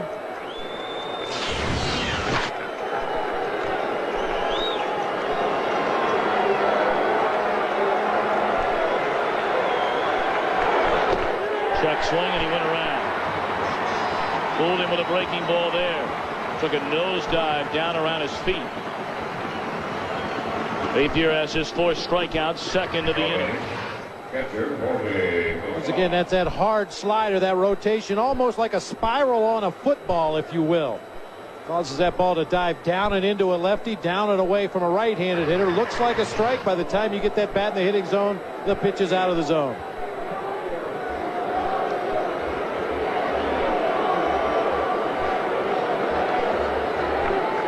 .51 pitches in almost 3 innings for Apier.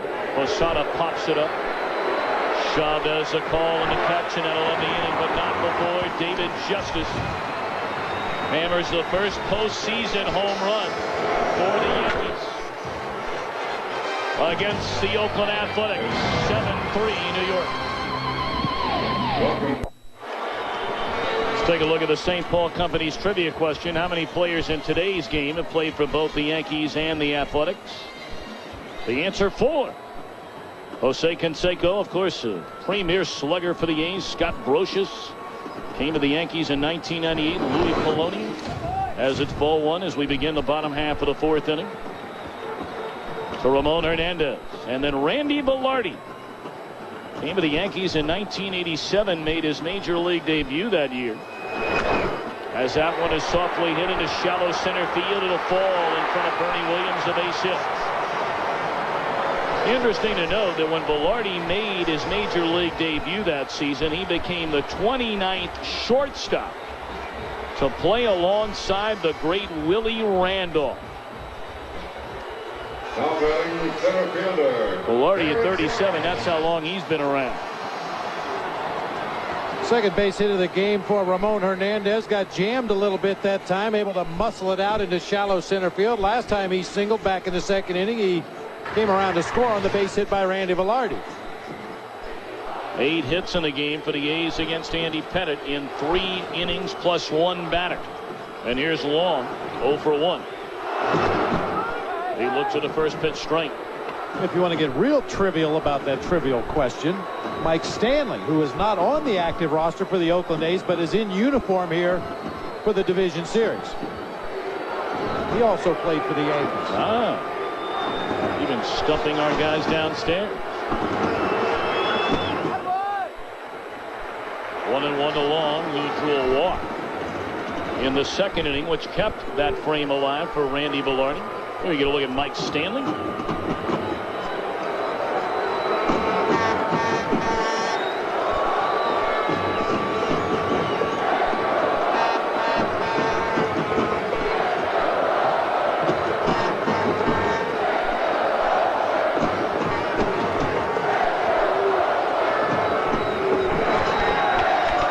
Leadoff man aboard here in the Oakland 4th. Low and inside, 2-1 to Long. And you have to wonder how long Joe Torre is going to wait before he considers starting some activity in his bullpen. He said, I'm going to let it all hang out here tonight. Well, as if on cue, he's checking his lineup card over there. Knows who he has available on his own bench and in his own bullpen. Also knows who Art Howe has available over in that third base dugout. This is the kind of game where the Yankees clearly miss Ramiro Mendoza. We're only in the bottom half of the 4th inning. And in years past, postseasons past, should a starter run into trouble early in the game, some ineffectiveness, some wildness, whatever the case may be, Mendoza was the kind of guy that could give you 1 inning, or he could give you 4 or 5 innings.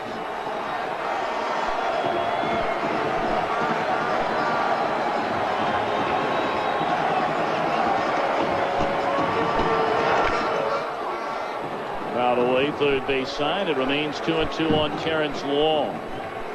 Yeah, that may seem odd to make a statement like that, but I agree with you 100%, Tom. I mean, many times when you have a powerhouse team like the Yankees have had over the last several seasons, it's hard to believe that a missing piece like Ramiro Mendoza couldn't make that much of a difference, but he really has. He was a guy, as you said, could come in, work an inning, work 5 innings, keep the ball in the ballpark, give the Yankees an opportunity to get their offense going and get back into a ball game.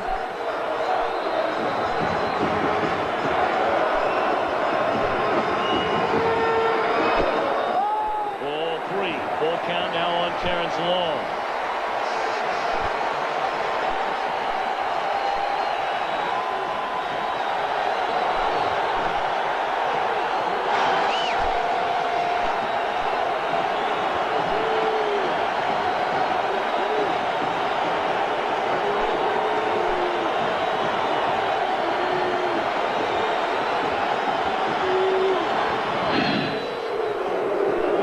Talked about the Andy Pettit pickoff move yet in this ball game, because this A's ball club just does not run very much at all.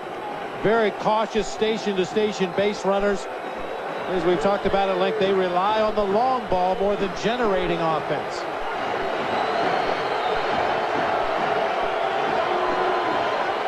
Giambi hoping for a chance here in the Oakland 4th.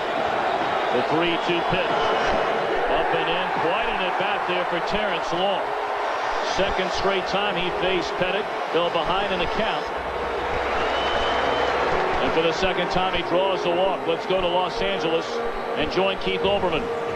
Tom, as to the other half of New York, the Mets are in the NL Championship Series. Bobby Jones one-hit the Giants, 4-zip. The NLCS opens Wednesday night in St. Louis here on Fox. Giants manager Dusty Baker telling us he expects he and the Giants will work out a new contract before the end of the World Series, which he and the Giants will be watching here on Fox after the NLCS. Tom? Keith, thank you very much, and that's great news. The Dusty Baker may get that contract worked out. He should stay with the Giants, as Jeff Nelson starts to crank it up in the Yankee bullpen. And now he's joined by the left-hander Mike Stanton. Yeah, that was just a stall for time meeting at the mound by Billy Connor. Called in the entire Yankee infield. Stayed out there until Rick Reed, the home plate umpire, called him back, trying to give Mike Stanton and Jeff Nelson as many extra warm-up pitches down in that right field bullpen as they could possibly get. If you have not seen the A's much this summer, this is such an explosive offensive ball club. You can have a 4, 5, 6-run lead before you know it. It's down to 1 or 2. They trailed by 6. It's down to 4. And a pickoff attempt over at first. Martinez sneaking in behind Terrence Long.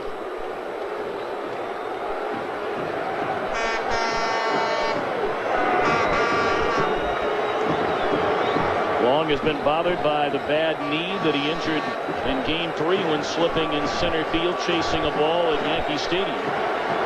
Had the knee on ice for 6 hours during the plane ride last night, early this morning.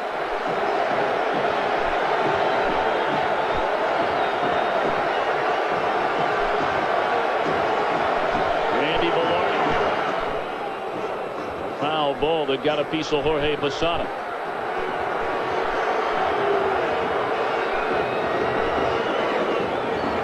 You've been down this road, Professor Brenly. And it's not a fun road to go down, let me tell you that. Velarde with the check swing gets just a piece of the ball.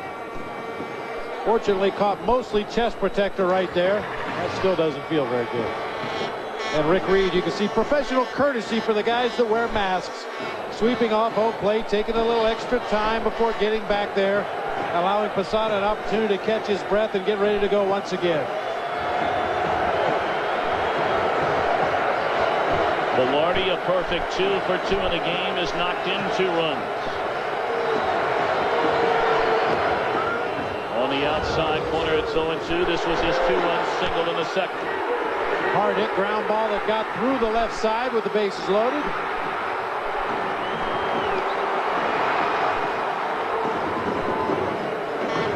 And with that in mind, Scott Brosius has moved off the third baseline a little bit more over toward that hole between third and short.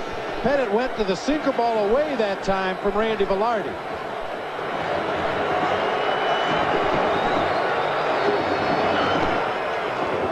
Tried to come in the back door, and it's outside. 1-2 on Velarde.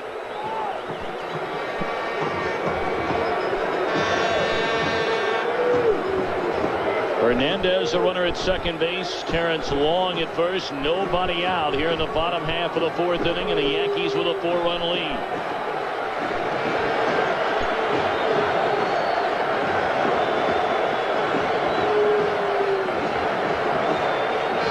The next pitch will be number 79 on the ball game from Andy Pettit.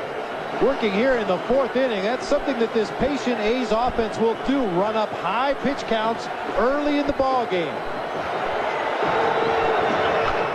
Into right field, the third hit by Velarde. They're going to hold Hernandez at third as O'Neill fires back into Martinez. And the A's have the bases loaded with nobody out. And Giambi coming up. Well, that appeared to be a nice adjustment at the plate that time by Randy Velarde. He pulled a cut fastball through the hole in the left side of the infield. His earlier at bat in this ball game. This time takes a pitch on the outside part of the plate, shoots it through the hole in the right side of the infield. Giambi led the major leagues with 4 grand slams this season. 4 of them. Just remarkable numbers with the bases loaded on the season.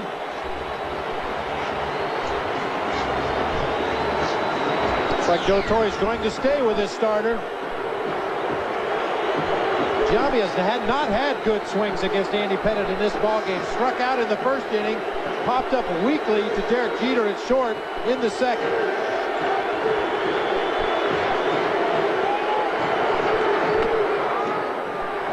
Ball 1 up and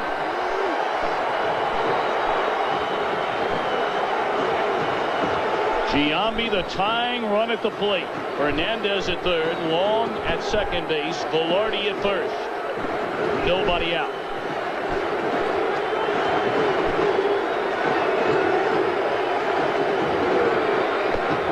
Check swing. It's ball 2.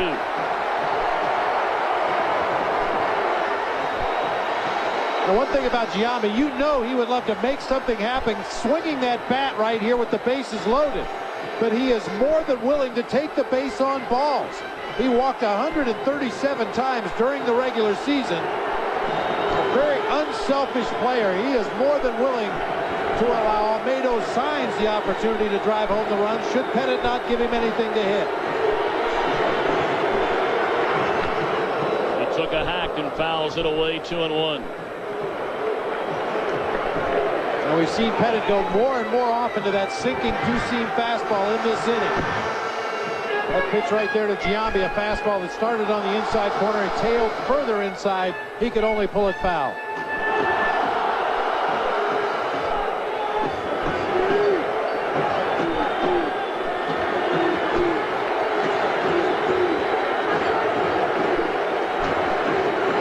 Pettitte okays a side.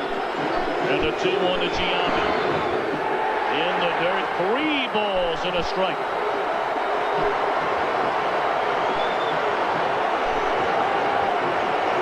Nice stop by Jorge Posada behind the plate right there on a big breaking ball from Andy Pettitte, able to smother that ball and hold the runners where they were. Came up a little bit with the glove.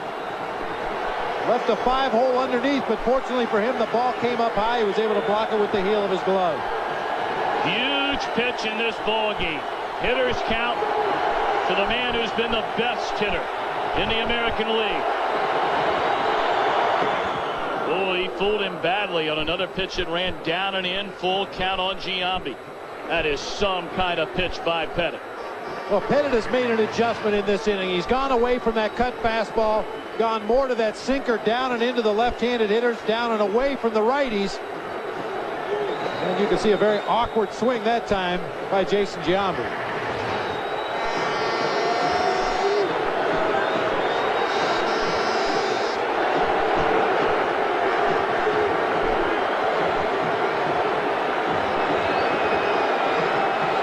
The 3-2 pitch. On the ground, and Giambi stays alive. 19 pitches in this 4th inning so far for Andy Pettitte, and he has not retired a batter.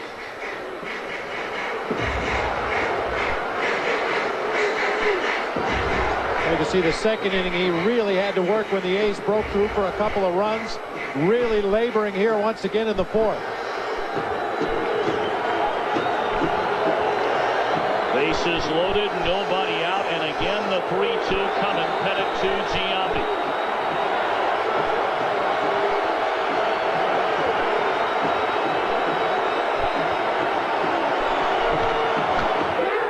Lined into left center field. Williams has got it. Tagging and scoring. Ramon Hernandez on to third, goes long. Giambi the run batted in, making it 7-4 Yankees. That is the first RBI in this series for Jason Giambi. The Yankees have pretty much been pitching around Giambi. They did not have the option in this at bat. Fastball up and out over the plate. Thad Bosley told us that Giambi's a guy that tries to hit the ball from gap to gap with power, and that's exactly what he did, driving that ball deep enough in left center to drive home the run.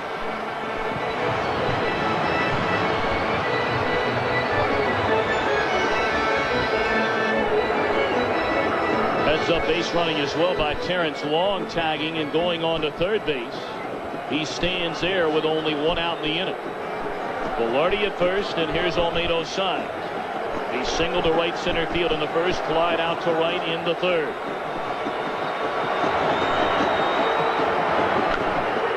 Line drive into left field. Justice makes a catch. And tagging and scoring is Long. A 7-5 ball game. That's where we talked about the heads-up base running by Long, going from second to third on the fly ball by Giambi. Well, the ball by Giambi was hit so hard that Bernie Williams was almost backpedaling as he caught the ball.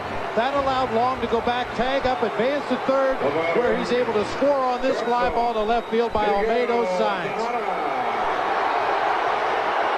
And Pettit not fooling anybody. He's lost a bite on his breaking ball. The only pitch he really has working well right now is that two-seam sinking fastball. Well,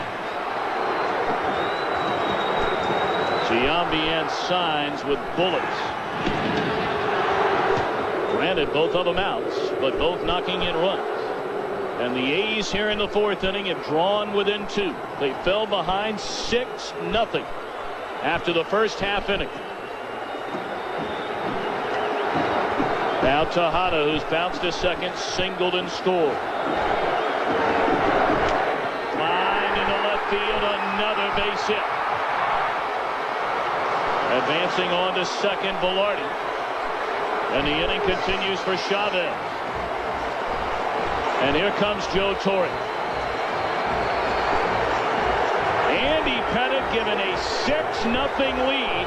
And this young, aggressive Oakland team will not give him a chance to get the win.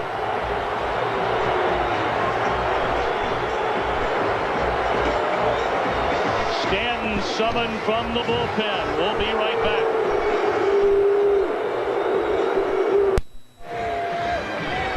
They were silent in Oakland after the first half inning of play when the Yankees struck for 6 runs off Gil Heredia. The A's got 2 in the second, 1 in the third. Justice homered for the Yankees in the top of the fourth. Pettit chased after giving up 2 runs here in the bottom of the inning. And he'll give way to left-hander Mike Stanton on for the 3rd time in the series. For the Achilles heel of the New York Yankees, the middle relief that they've had this year, including Mike Stanton, brought on here to face a left-hander in Eric Chavez. Stanton has allowed a .339 batting average to left-handed hitters this year. See his numbers on the season.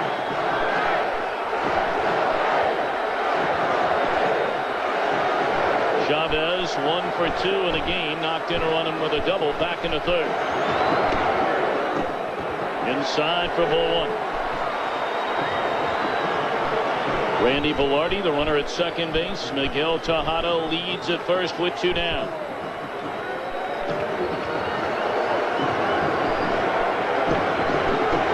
Stanton in 2 1/3 innings in this series has allowed 4 hits and 1 run. 1-1. See what Eric Chavez has done this year against the New York Yankees, both during the regular season and in the postseason. Been a thorn in the side of Joe Torre and the Yankees. Or a worm in the apple, so to speak. Chavez just 22 years young.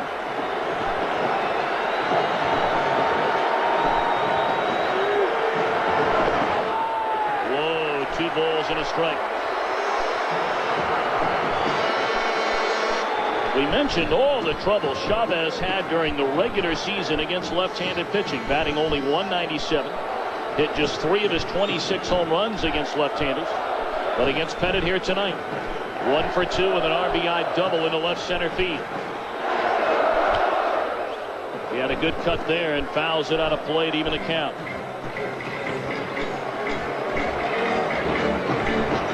Well, you can see him asking home plate umpire Rick Reed, was that ball up? A lot of times you get so locked in up there at the plate, or you tell yourself, I'm going to swing at a fastball. If it's anywhere near the plate, you foul it off, and you have to turn around and ask the umpire, was that a good pitch or not? I don't even know.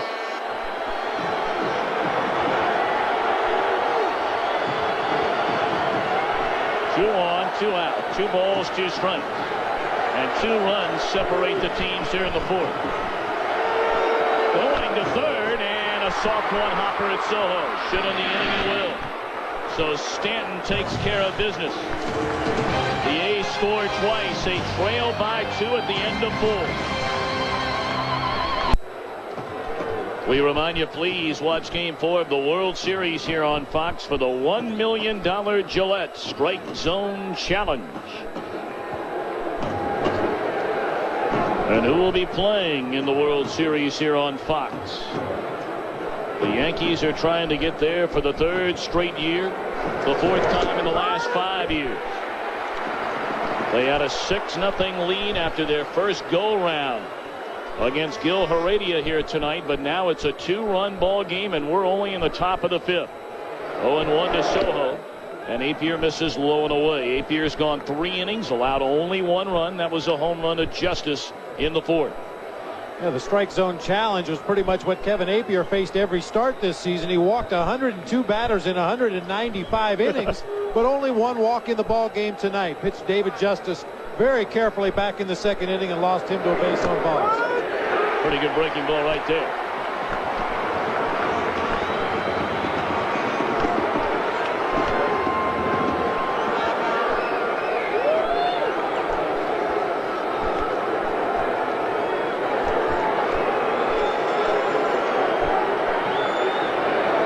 To Soho. Low and inside, even a count. He'll be followed by Brocious and back to the top of the order and Chuck Knobloch. You know, Tom, fatigue is such a hard thing to really observe in a ball club. See some of the Yankees with their heads down over there on the bench. You're not sure if that's focus and concentration or whether it's fatigue starting to set in.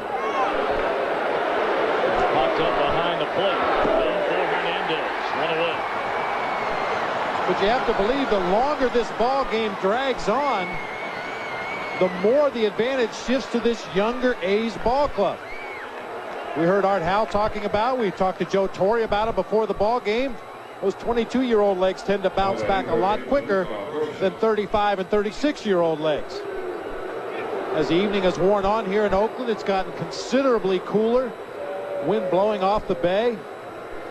Lots of jackets making an appearance here. Beautiful day when the ball game started, getting considerably colder now.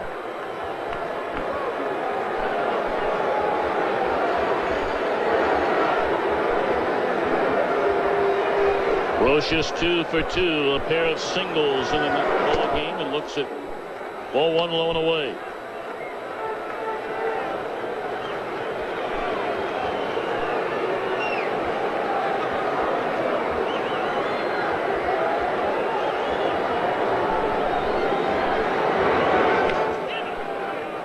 Two and oh.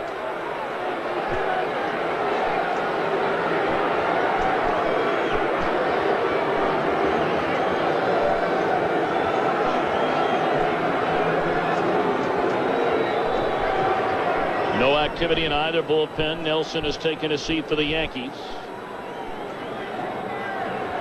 Heredia and Tam had to pitch the opening inning for Oakland. Napier's gone the rest of the way. And it's 3-0 now on Brocious.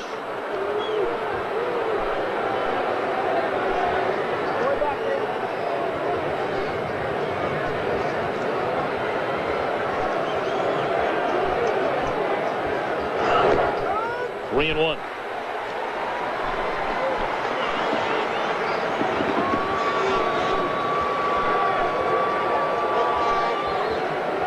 The winner tonight moves on to face Lou Pinella's Seattle Mariners. 3-1 delivery. Swing and a miss, and the count is full. If the Yankees win, they have home field advantage in the LCS. And they'll play game 1 at Yankee Stadium on Tuesday night. If Art Howe's Athletics win this decisive game 5, they will have home field advantage over Seattle. Struck him out. And Brocious with words for home plate umpire Rick Reed. Well, we pointed out throughout the telecast that Reed has not called that strike at the bottom of the knees until that pitch to Scott Brocious. Now, for me, that's a good pitch. I like to see an umpire that will call a big strike zone and get those hitters swinging the bat. Take the game out of the umpire's hands, make the hitter swing the bat from catcher cam. You get a good look at Ramon Hernandez holding that ball up at the bottom of the strike zone, and they get the call.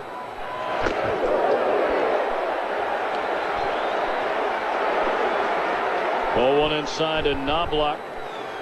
Given the start here in Game 5 by his manager Joe Torre. Knobloch had 2 hits in the opening inning when the Yankees struck for 6. He scored a run, knocked in a run. Napier falls behind Knobloch at 2-0.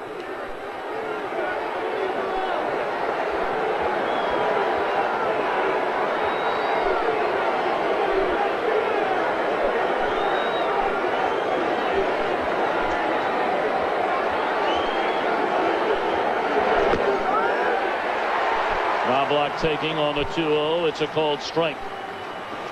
Knobloch has had an outstanding career. The 91 Rookie of the Year with Minnesota. Won a Gold Glove. Some may find that hard to believe due to his recent struggles.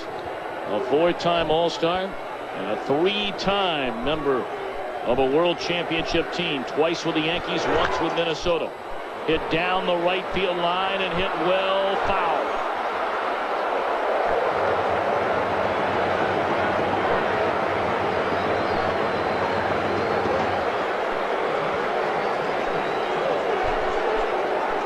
Well, that looked like trouble off the bat of Chuck Knobloch. A long run for Adam Pyatt down into that right field corner. Just a little bit too much slice for Chuck Knobloch and the Yankees. It appeared to be fair until just that last 50 feet or so down the right field line when it sliced just into foul territory.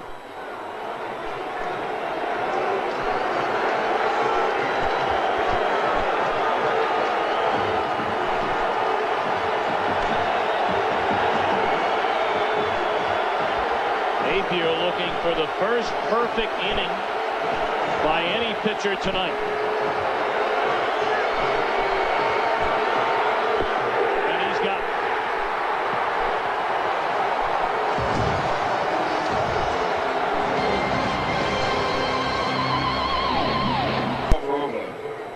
We're back in Oakland. The Athletics come to bat last half of the 5th, trailing the Yankees 7-5.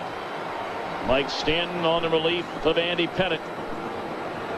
And he'll face the latter third in the batting order. Pyatt, Grieve, and Hernandez.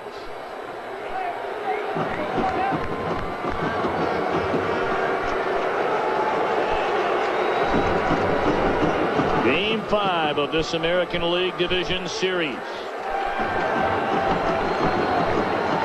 The A's won the opener behind Gil Heredia. Andy Pettitte was brilliant in Game 2. El Duque pitching the Yankees to a Game 3 win before the rookie Barry Zito outdueled Roger Clemens in Game 4, sending it back to Oakland for the final game of this series and who will advance to the League Championship Series. Ball 1 to Pyatt.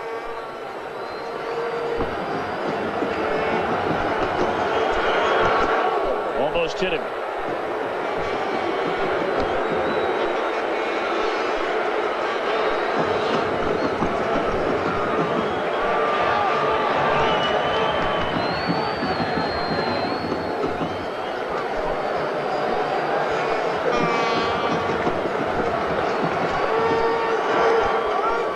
Strength. Something you brought up a little bit earlier, Bobby, and again, there's no way to get a true pulse of what is going on in each dugout. If you look up and down that Yankees dugout, a lot of guys sitting, leaning back and watching the action. They're stirring around. Down in that A's dugout, a lot of guys standing, walking around. There appears to be a lot more light as a number of guys have just taken a seat a moment ago. But only one standing and watching, Roger Clemens, in the Yankee dugout.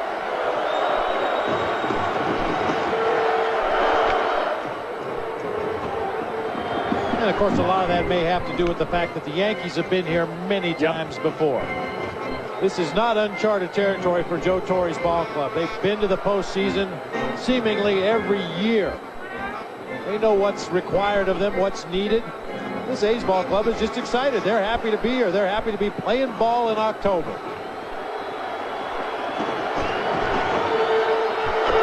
Swing and a miss. Good work by Stanton after falling behind Pyatt.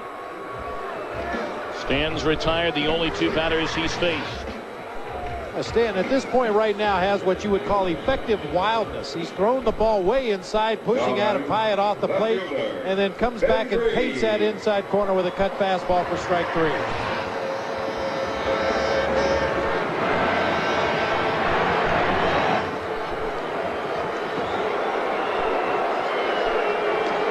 Ben Grieve 0 for 2 has struck out twice. Big breaking ball in the inside corner, a strike.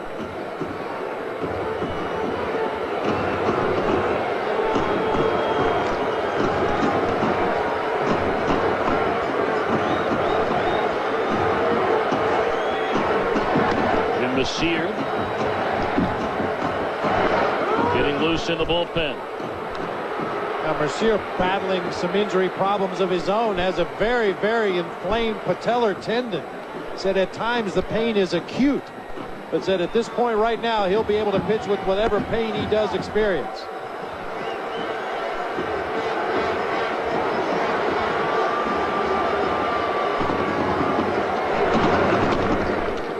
Fastball away, 1-2 to Grieve.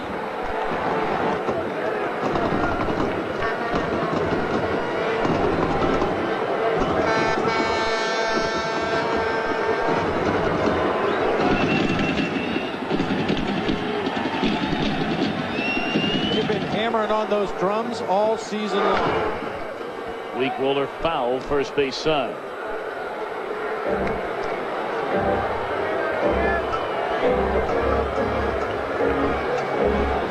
Just taking a short break to catch your breath out there. Blow on the hands a little bit. They probably got blisters from those drumsticks.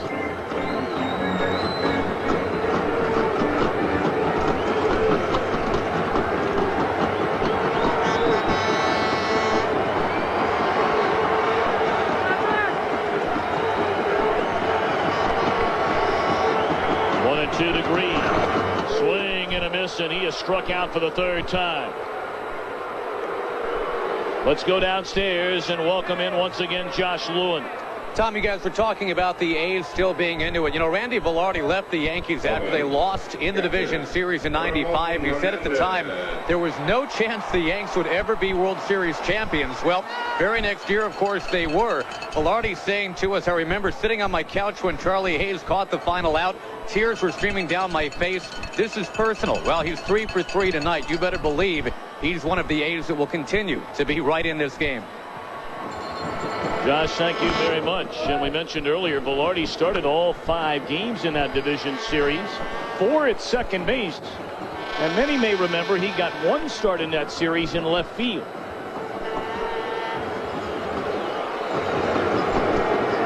That was the season before Joe Torre took over as manager, replacing Buck Showalter. 1-1 on Hernandez. Big swing that time from Ramon Hernandez. He's got a couple of base hits. He scored 2 runs in this game, but both times he's fought off tough pitches from Yankee pitchers and just blooped them out over the infield. That time he was trying to go for all of it. He comes right back with an off-speed pitch to Stanton, and he's ahead 1-2. That's what a veteran pitcher will do when you see a young player take a big swing like Ramon Hernandez did on the pitch before. Come back with seemingly the same pitch, but about 10 miles an hour slower. Got Ramon Hernandez way out in front, taking advantage of his aggressiveness. Shattered bat, a roller at the shortstop, Jeter, and the inning is over. So Stanton mows him down in impressive fashion. We go to the 6th, 7-5 New York. Mind you, game 1 of the American League Championship Series gets underway Tuesday night on NBC. Bob Costas, Joe Morgan calling all the action. And then game 1 of the National League Championship Series starts at Busch Stadium in St. Louis right here on Fox. Joe Buck, Tim McCarver, Bob Brenly. At 8 Eastern, 5 Pacific, we invite you to join us. Jim Messier, the former Yankee, came over from Tampa Bay this season, has had an outstanding campaign. He takes over for Apier. And it's strike one to Derek Jeter. He's already pitched in a couple ball games in this division series. 2 1/3 innings pitch, has yet to give up a base hit, has struck out a batter, zeros across the board otherwise. Those are his numbers combined on the season between Tampa Bay and Oakland. And with the A's this year, he was 3-1 with a 2.80 earned run average. I think it's interesting about Messier being a right-handed pitcher. Right-handed batters hit .245 against him. The lefties hit .204. Well, his best pitch is a screwball-like changeup. Very effective against the left-handers, not as effective against the righties. Jeter will be followed by O'Neill and Bernie Williams in the Yankees' 6th.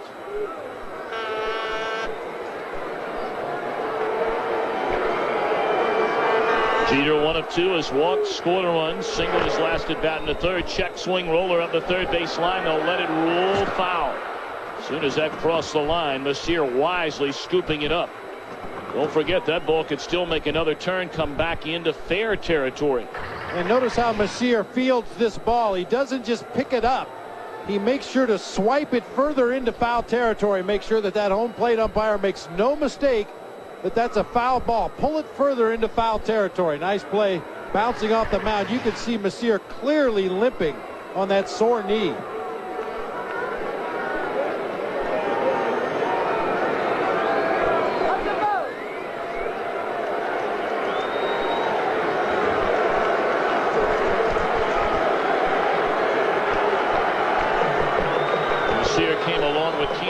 In the Sterling Hitchcock deal from Seattle to the Yankees. That one grounded foul up the 3rd base line. That was at the end of the '95 season.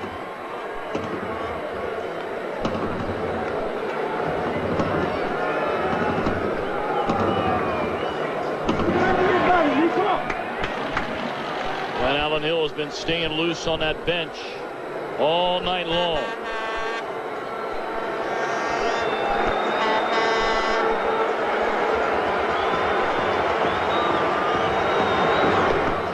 Two and two to Jeter.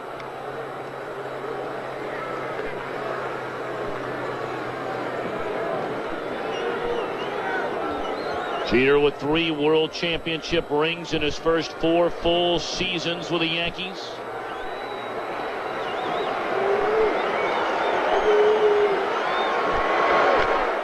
Fouled out of play. Only 2 other Yankees have won 3 championships at a younger age. Mantle was 21, DiMaggio 23. That's pretty good company. Yeah, not bad. Well, and Derek Jeter, very much an inside-out hitter. A lot of his power to right center field, and the A's, respecting that, are playing him like they would play a left-handed pull hitter.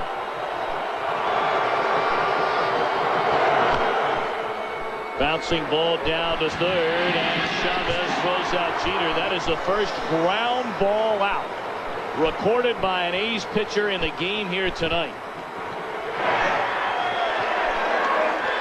That's amazing. These A's infielders must have felt like they weren't invited to the party. Bill Eric Chavez fielded that ground ball off the bat of Derek Jeter and threw him out at first base.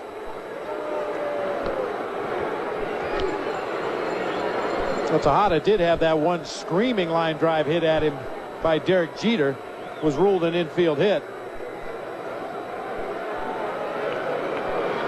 Now O'Neill 1 for 3, an infield hit scored in a 6-run first inning. There's strike one. An outstanding effort tonight by Kevin Apier, pitching out of the bullpen for the first time in almost 10 years. Really the only blemish, the home run by David Justice on a pitch that was about belt high off of the outside corner. Justice went back and hooked it to right field. It's a nice piece of hitting. Sometimes you just have to tip your cap, but it's exactly what Art Howe and these Athletics needed. Somebody to come in out of that bullpen, slow down the Yankee offense, and give their own offense an opportunity to get back into the ballgame.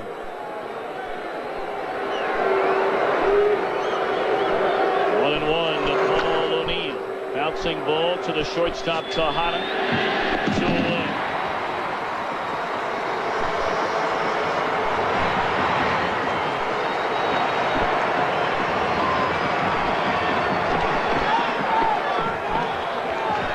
The batter, center fielder, Bernie Williams.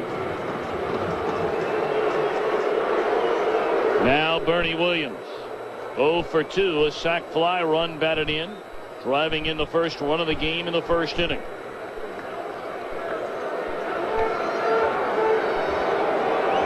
The Yankees had the 6 runs on 6 hits in the first.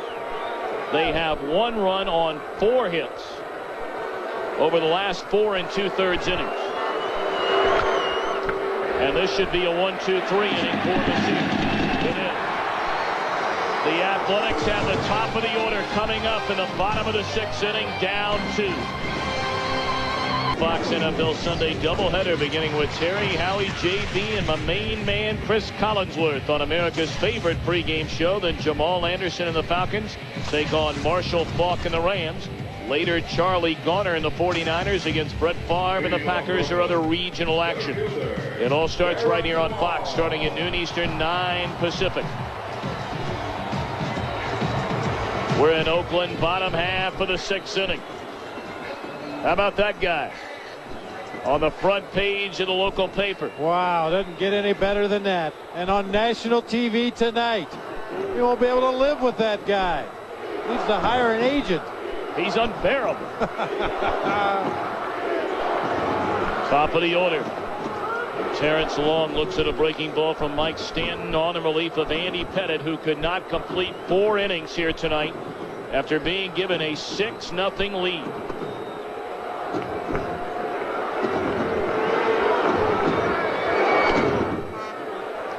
Jeff Nelson again getting ready in the Yankee bullpen.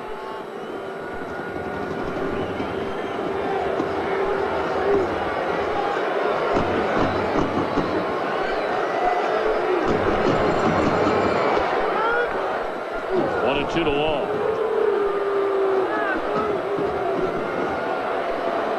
Stanton has been perfect. He's faced 4 batters and retired 4 batters. That has been the MO on the Yankees in the postseason with Stanton and Nelson and Rivera through the years. They may have had their bumps in the road, at least Stanton and Nelson, during the regular season at times. But these guys have as much to do with the Yankees having 3 World Series rings as anybody or any bodies on this ball club. Well, it's not like the Yankees invented it, but they certainly mastered shortening the game to 6 innings. Try to get 6 strong innings out of your starting pitcher, turn the ball over to Nelson and Stanton to get you through the 7th and the 8th. And then when Mariano Rivera comes in the ball game, turn out the lights.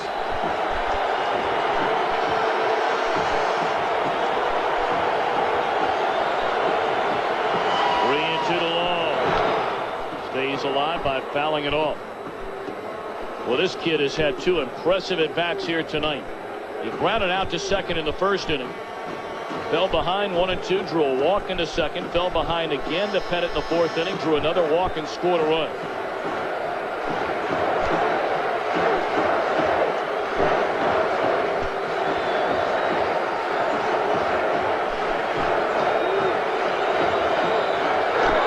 Struck him out.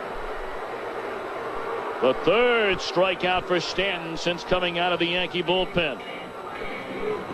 Nice sweeping breaking ball from Mike Stanton to the left-handed hitting Terrence Long. Actually, that was a cut fastball. I stand corrected once again from our perch high above the stadium here. Sometimes it's hard to read, but that is definitely a cut fastball on the outside corner. Long had fouled one off on the pitch before. Swings right through that one.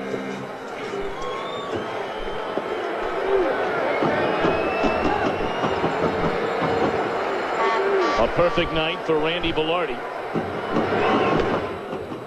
He's down 0-1. An infield single in the first, a 2-run single to left in the second, a single to right field in the 4th.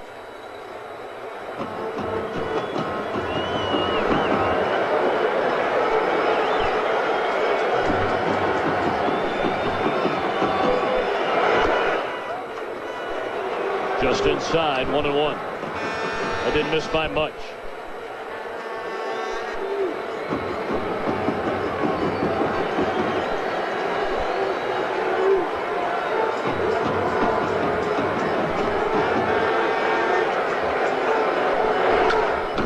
bouncing ball right side. Martinez will underhand a Stanton at the bag. That's a second bat that Stanton has sawed off since coming on in the fourth. Now, obviously, a lot of that has to do with the stuff that he's featuring, that cut fastball, but also getting to those pitches. Little batting practice fastball in the outside corner. He missed somewhere with that breaking ball. And then another fastball in the outside corner. Velarde hits it right off the end of the bat, shattering it. Well, Stan, for the most part, has been able to stay out of the middle of the plate, working the extreme outside corner or the extreme inside corner.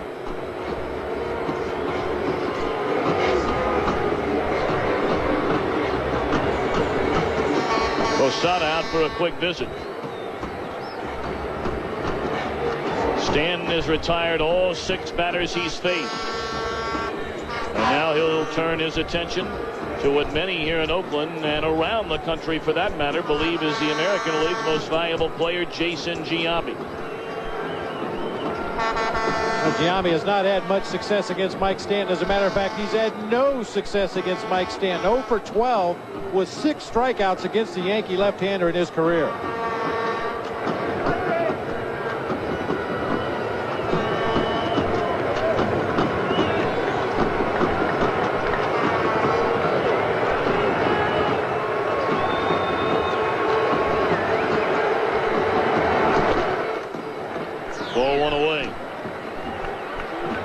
The career profile for Jason Giambi, the numbers continuing to climb as he becomes more and more accomplished and working counts in his favor and not missing his pitch.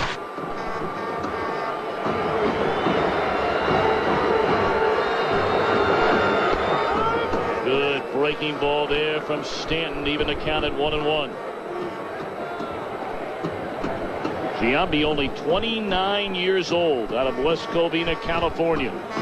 He has some big-time seasons ahead, and he's hoping to remain a teammate of his brother Jeremy Giambi for many years to come. Into center field, a base hit. That's the 11th hit of the game for Oakland. They've actually out-hit the Yankees 11-10, and that's going to do it for Stanton. Joe Torre has already made his way to the mound. That quick swing we were talking about from Giambi earlier, able to hang in against the tough left-hander and drive that ball back up the middle of the field. A 2-out single by Giambi. Nelson summoned from the bullpen. We'll be right back.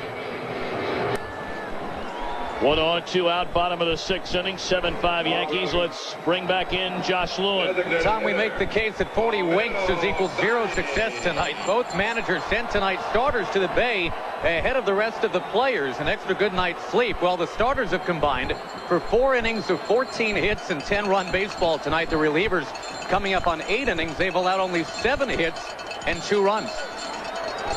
Sleep is overrated. Forget that curfew stuff. Josh, thank you very much. Jeff Nelson now on to face Olmedo signs, and it's ball 1 inside. It's a second appearance in a series by Jeff Nelson. See his numbers on the regular season are very impressive. 8-4 with a 2.45 ERA, averaging better than a strikeout an inning, only 44 hits in 69 2/3 innings. Sharp breaking ball in the outside corner. Nelson at times this season had his differences with Joe Torre.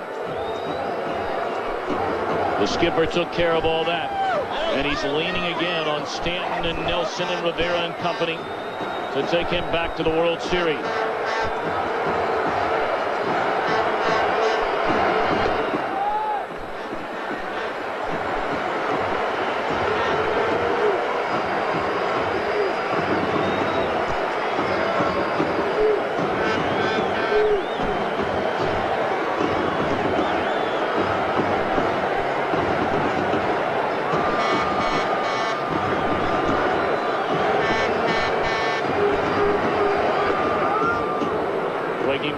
Strike 2 and 2 to Signs.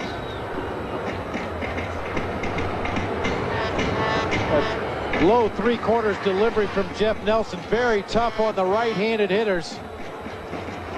And you try to tell yourself to hang in there, but that front leg wants nothing to do with it.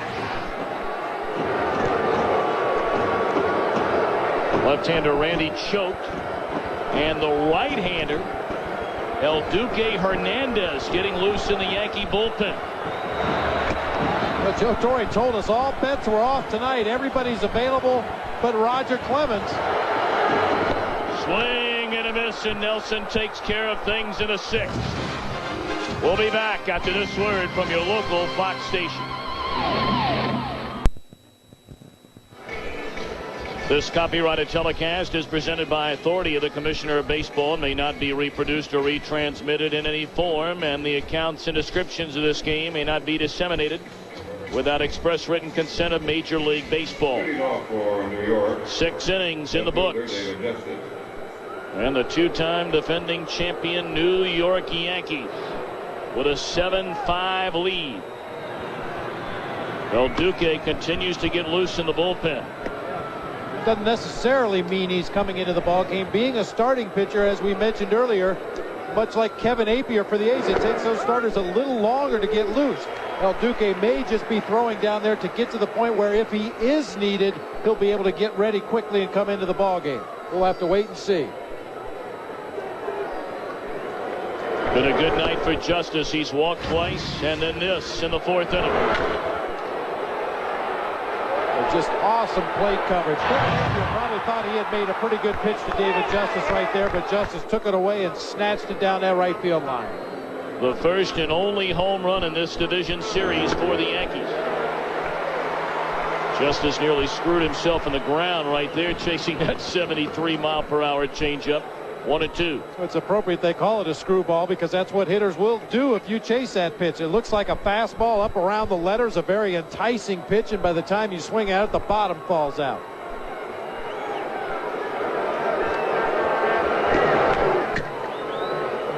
He comes back with a 90-mile-an-hour fastball right on the hands.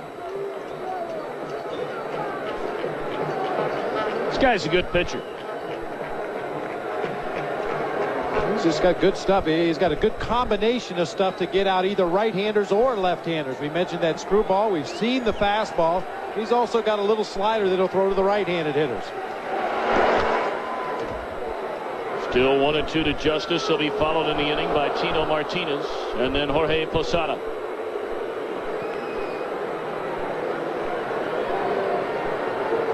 Now, Mike Magnante, a left-hander, was warming up in the last half inning for the Oakland A's. He's obviously had a seat at this point.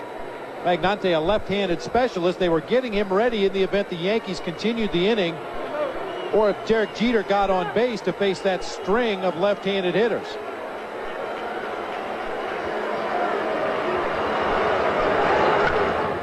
Hard hit ball right at Giambi. He'll go to the bag, and Justice retired for the first time tonight.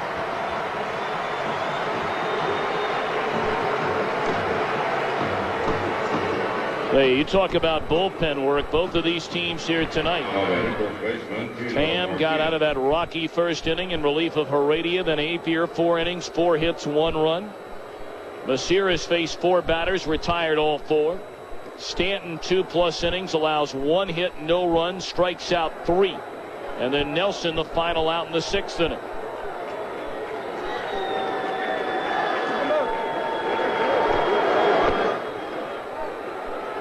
Oh, 1 to Tino Martinez.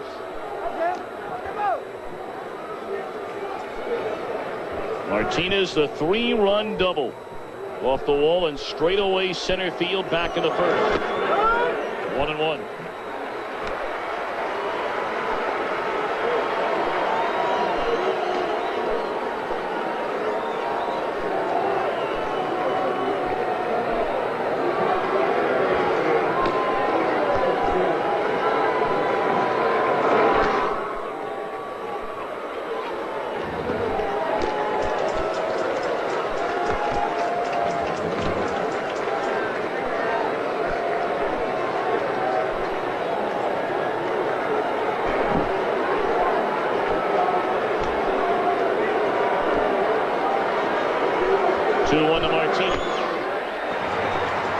Tipped into the middle of Hernandez, Steven account. Well, Duque has completed his warm-up tosses. He's going to stay down there in the bullpen right now.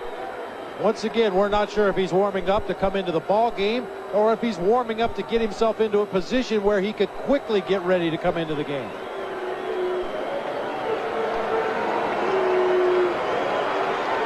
Two.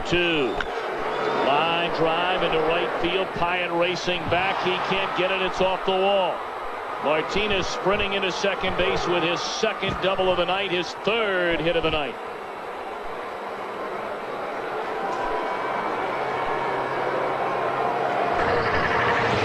Tino Martinez has centered the ball almost every at bat in this game. The third ball that he's hit right on the button. Much like his double back in the first inning that fooled Terrence Long, I think this one fooled Adam Pyatt out in right field as well. That ball just shot right over his head. Short hopped the wall in right field. Tino on at second base with his second double of the ball game. Now Posada, an infield single, scored in the first, is since struck out and popped up to the third baseman Chavez.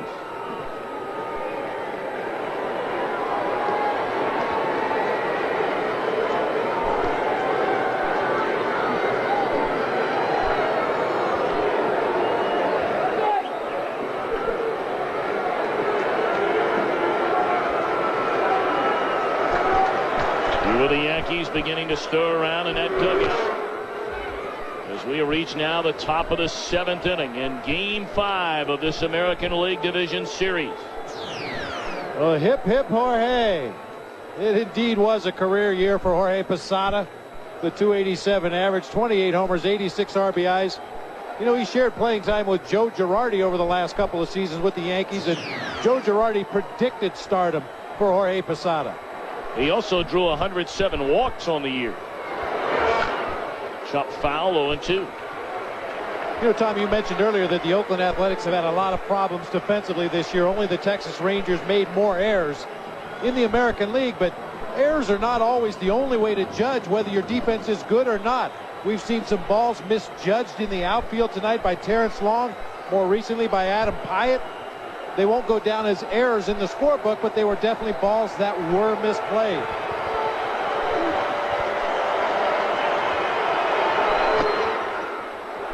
Too high, 1-2 on Posada.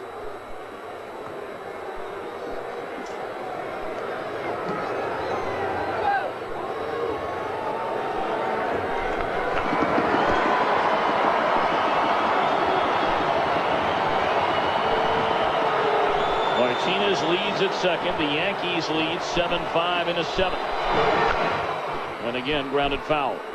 That's a very tough pitch to keep fair. That off-speed pitch off of the inside corner to a left-handed hitter. It looks so enticing, but the pitch is so far off speed that the hitter is invariably going to be out in front of it and pull the ball harmlessly foul down the first baseline.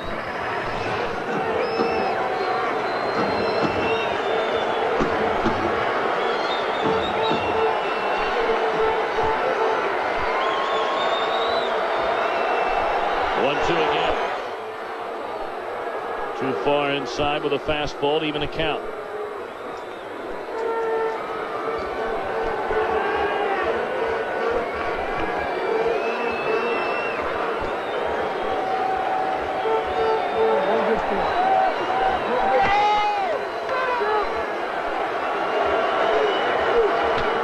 High fly ball into right center field. Long with a beat on this one. And he's got it for the second out. Martinez tags up and he'll advance on to third.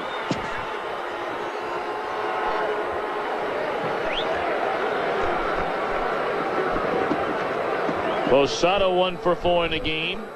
And the inning continues for Luis Sojo. Now batting, second baseman Luis Sojo.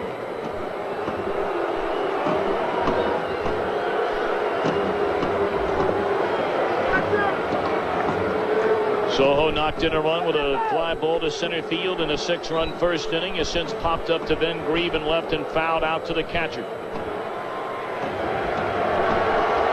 Big run over there at third base. And a ground ball to short. Tejada bobbles, throws in time.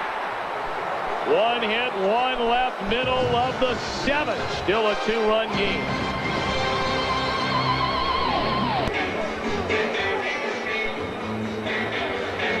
We're back in Oakland, and let's take a look at our Toyota game summary. The Yankees was 6 in the opening inning.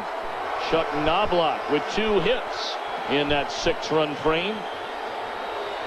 But the A's stretched out 2 in the second, 1 in the third, the Justice home run in the fourth. No scoring over the last 5 half innings. The bullpens have really closed down the opposing offenses. Tam, Apier, and Messier for Oakland. Stanton and Nelson in relief of Pettit for the Yankees. This is a big inning for the A's and a big inning for Joe Torre and his bullpen. El Duque continues to get loose. If the Yankees are able to get through this inning and maintain that lead, whether it be 2 runs or 1 run, you can be pretty sure Joe Torre will bring Mariano Rivera into the ball game in the 8th inning. 13 of his 36 save opportunities this year, he has gotten more than 3 outs. But just in case, Orlando Hernandez continues to throw down in the Yankees bullpen. Hernandez threw 130 pitches in game 3 over 7 innings, and Mariano Rivera that night came on for the final 6 outs.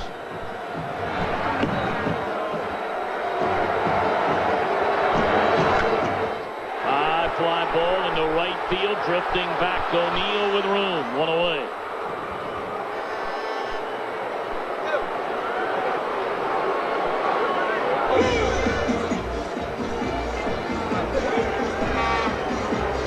Rivera looking on at this point.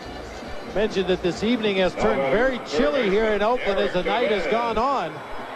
It may even take him a few more pitches than normal to get ready to come into this ball game.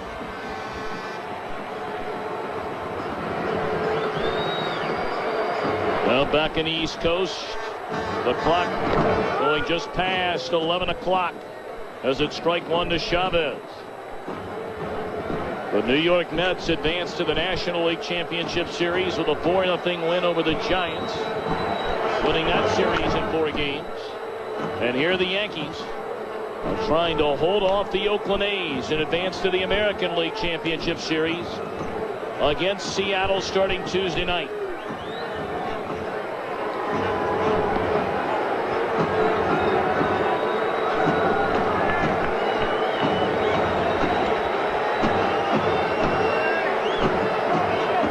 Chavez 1 for 3, an RBI double off Pettit into left center field, back into third. 42 come from behind wins this season for the Athletics, and it's fouled out of play.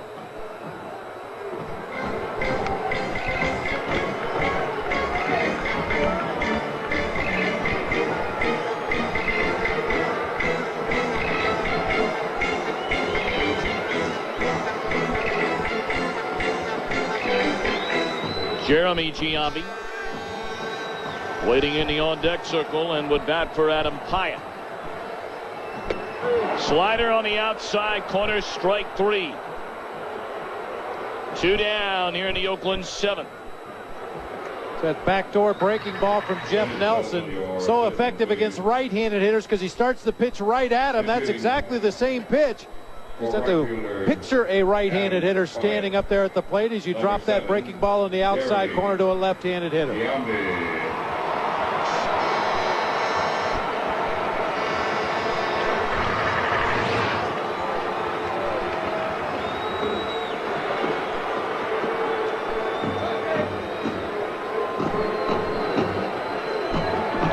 Giambi will bat for Pyatt.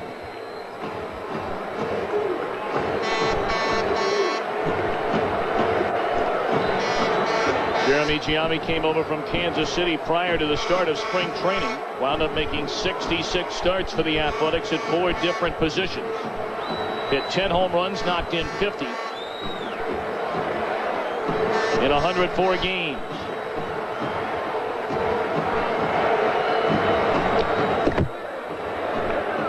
That one back to the screen, ball 1. Jeremy spoke in class today. Had a big month of September along with his brother Jason, who had MVP type numbers in the month. Giambi family must be very proud of him. I would think they are. Brother Jason hit 400 with 13 homers in September. Breaking ball in the outside corner of strike. Well, you are seeing tonight why the New York Yankees have won back-to-back World Championships and 3 World Series titles in the last 4 years. This bullpen again. Pettit clearly did not have it tonight. 3 2/3 innings, allowed 10 hits, 5 earned runs. Stanton in 2 innings allowed 1 hit, no runs, struck out 3.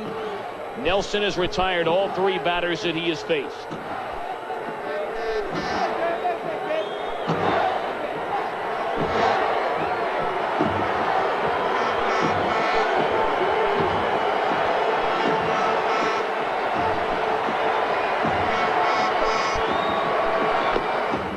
Fastball low and in to even the count on Jeremy Giambi at 2-2. Ben Grieve, a left-handed batter, waits in the on-deck circle. El Duque still down in that bullpen, set to go should Joe Torre need him.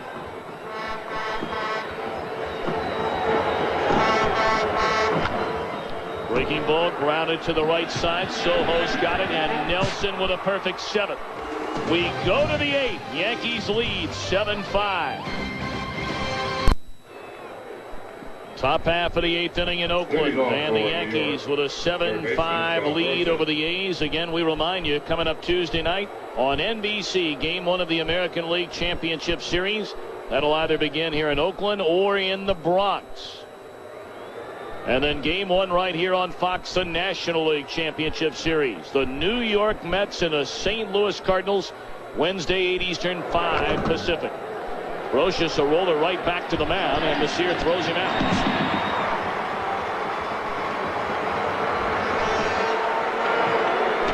Messier in a great deal of pain with that injured knee. He's gone 2 innings, allowed 1 hit, no runs. I can't help flashing back to Rick Rhoden, former great pitcher at one time with the Yankees. Most of his time spent with the Pittsburgh Pirates. He had severe knee problems throughout his career. The way Mercier limping around out there on the mound reminds me of Rick Rhoden. That right knee almost buckling underneath him as he walked back to the mound.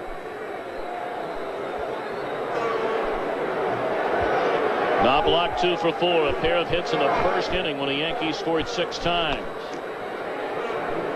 He has since fouled out to third and struck out.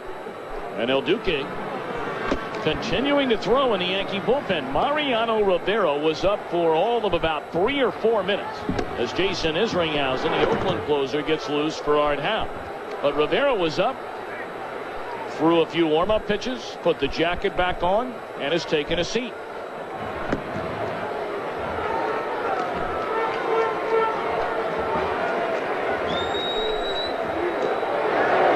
Well, it appeared at the end of that last half inning when Jeremy Giambi grounded out to end the bottom half of the 7th that Billy Connors, the pitching coach, motioned down to the bullpen and indicated that somebody was going to be entering the ball game. We assumed it would be Mariano Rivera, but El Duque continues to throw down there. It's interesting to note that Orlando Hernandez has never made a relief appearance since defecting from Cuba.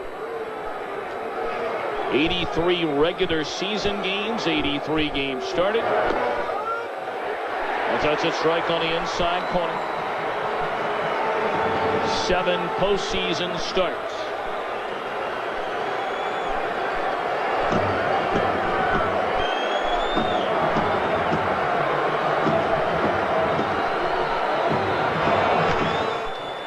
Block a fly ball into straightaway center field. Long's got it. 2 up, 2 down in the Yankee 8th.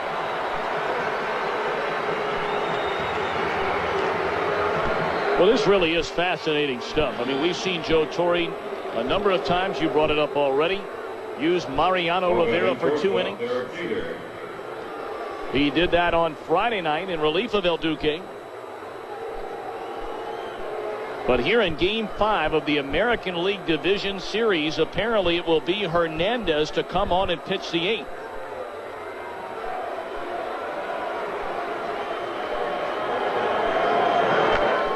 Jeter down a strike. Well, certainly nobody knows the capabilities of his ball club better than Joe Torre knows his own Yankees. For whatever reason, he's showing confidence in El Duque to come in, obviously, to get out the Oakland Athletics in the bottom half of the 8th inning. And then unless there's something physically wrong with Mariano Rivera, we would certainly anticipate seeing him in the 9th or in the 8th, should El Duque run into any trouble.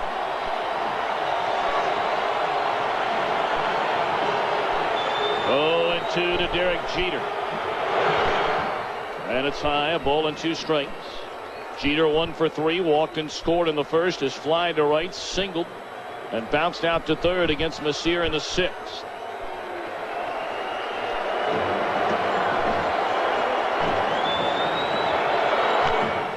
Down the right field line, just foul.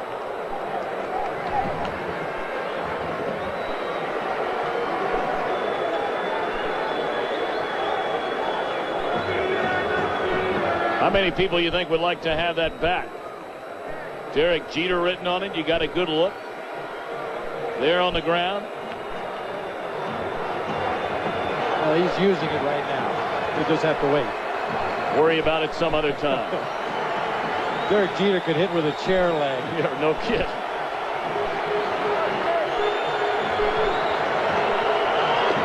Strike 3.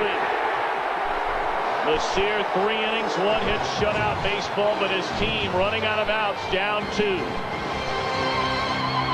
Bottom half of the 8th inning, and indeed it will be Orlando Hernandez to come on from the Yankee bullpen after 83 regular season starts in his career and 7 postseason starts in his career. We mentioned he was the starting and winning pitcher in Game 3 on Friday back at Yankee Stadium. See his numbers on the season. He threw 130 pitches in 7 innings of work in Game 3. Gave up 4 base hits. He did walk 5 Oakland batters. Ben Grieve to lead it off, and a breaking ball is a strike on the inside corner. I think it's pretty safe to say that Orlando Hernandez himself could probably not tell you the last time he made an appearance out of the bullpen. When you consider that while pitching for the Cuban national team, he was the best pitcher in the country. Won 129 games pitching for Cuba before defecting in '97. Not only would I venture he's never pitched out of the bullpen, he doesn't even like the bullpen to warm up when he's pitching. Good morning, good afternoon, and good night. Hernandez strikes out Grieve on 3 pitches. Well, a rough night for the A's left fielder Ben Grieve. His 4th strikeout of the ball game. Hernandez just painting that outside corner.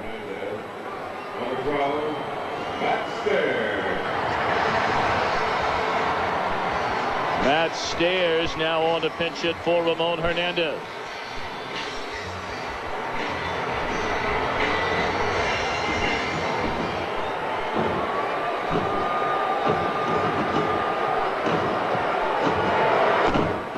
Fastball inside, and now Mariano Rivera starts to get loose in the bullpen. Matt Stairs, only 2 games in this postseason without a home run or a run batted in. That one hammered down the right field line, but foul and out of play.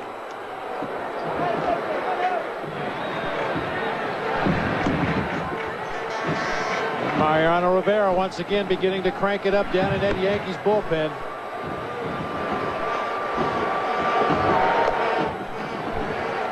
Fastball high, 2-1. Hernandez certainly showing no ill effects of those 130 pitches in Game 3. 92 miles an hour on that last fastball. Swing and a miss. That one at 93. He's starting to get loose. Stairs 1 for 14 in his career against El Duque. The 1 hit a home run.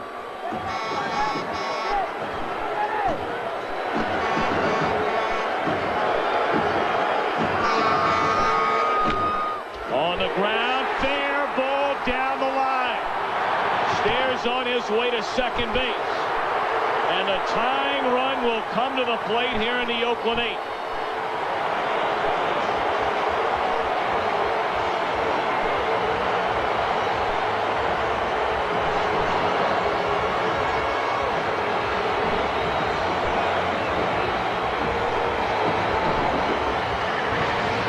Stairs fights a pitch off down that right field line. A fastball inside part of the plate. That ball rattled around in the corner for a long time. Art Howe was asking Matt Stairs, are you all right? Ball got down in the corner. Paul O'Neill played it very cautiously. Stairs rounded first and just kind of broke it down and jogged into second base. Perhaps the possibility of a 3-base hit, somebody with better speed. And you may be saying, well, what's the big deal? Well, the big deal is you get a guy at third base as you get a look at Stairs running. Well, clearly not at 100%. That's a stroll in the park right there, cruising into second base. And as I mentioned, O'Neill really had problems with that ball down in the corner. Stairs will be taken down for a pinch runner, Bo Porter. Stairs heads back to the Oakland dugout with a pinch hit double and Porter on to run. And El Duque continuing to throw on the mound, trying to stay loose.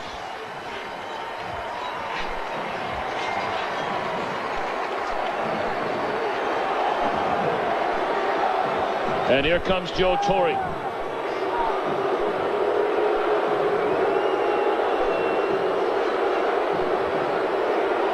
El Duque making his first ever relief appearance since defecting from Cuba, whether it be in the minor leagues, coming up through the Yankee system after they signed him, or at the major league level. No signal given yet by Torre for Mariano Rivera, who has been the best pitcher in postseason history. The numbers simply do not lie. But just before Joe Torre popped out of the Yankees dugout, he's going to make the call to the bullpen now. Apparently Rivera was not quite ready to enter this ball game. The tying run coming up, and Mariano Rivera comes on from a Yankee bullpen.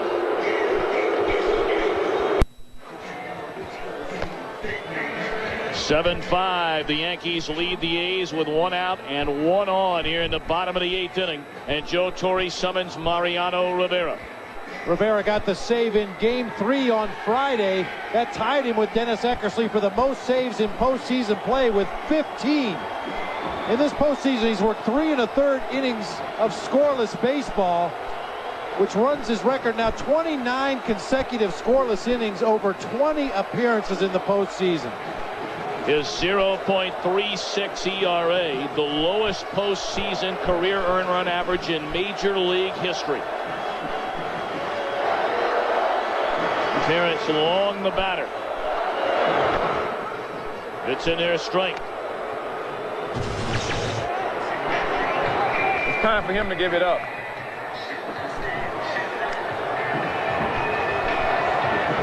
He's a good pitcher, but it's time for him to give it up. Well, it's been a while in postseason play for Rivera.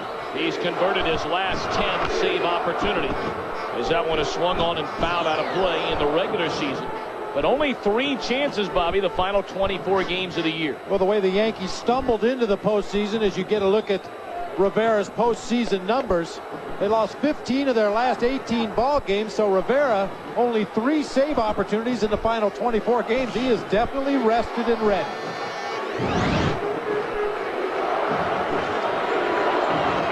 Long 0 for 2, has walked twice, scored a run. 0-2 pitch. Struck him out. 94-mile-per-hour fastball, and that's his second out of the inning. With a cut fastball, such a fashionable pitch in Major League Baseball today. Rivera uses it from the right side, just like Andy Pettitte and others do. 94 miles an hour at the letters with some sliding movement in toward the hands of the left-handed hitter. Such a free and easy delivery, and the ball just seems to explode out of his hand. 2 down, and it's Randy Velarde. Check swing and a foul tip. He's down a strike. Velarde 3 for 4 at a 2-run single back in the second. And he's 0 for 5 in his career against Mariano Rivera.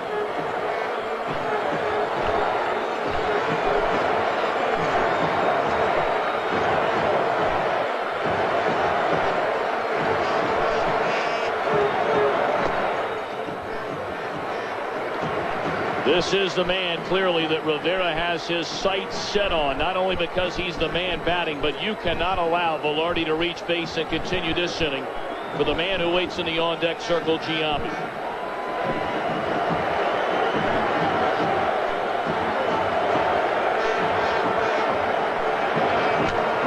High fly ball into left field, playable for Justice, and that's that. Rivera puts out the threat. The Yankees are 3 outs away from advancing to the League Championship Series.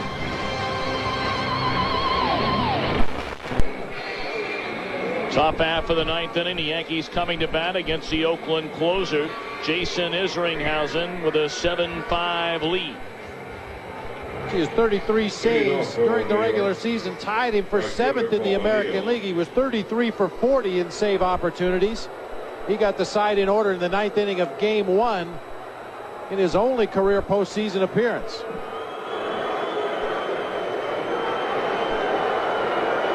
O'Neill, Williams, and Justice due up against Isringhausen here in the 9th. Paul O'Neill takes Hine away. O'Neill, a free agent at the end of the season. Since coming over from Cincinnati in the Roberto Kelly trade, he has played marvelously for the New York Yankees. And you know that somewhere in the heart of every Yankee fan, when anticipating this game here tonight, they wondered would it be the final game as a Yankee for Paul O'Neill. Well, what a special player he has been to this franchise. A lot of people felt when he went to New York that he didn't have the temperament to be able to handle the scrutiny, not only of the New York media, but the New York fans. But Paul O'Neill proved them wrong, played the game with class, and has just been an outstanding leader for this Yankees team. Swinging a foul tip into the mid of Sal Fasano, the new catcher. O'Neill, a 5-time All-Star, a batting champion for the Yankees in 1994. 4 straight years has knocked in 100 or more runs. Originally came up with Cincinnati, where Lou Piniella was a man who thought he could make O'Neill into a star. And what a wonderful relationship those two have. O'Neill and Piniella, and they could be squaring off in the League Championship Series beginning Tuesday night. Sal Fasano takes over behind the plate for the Oakland Athletics. Bo Porter, who came in to run for Matt Stairs, stays in center field.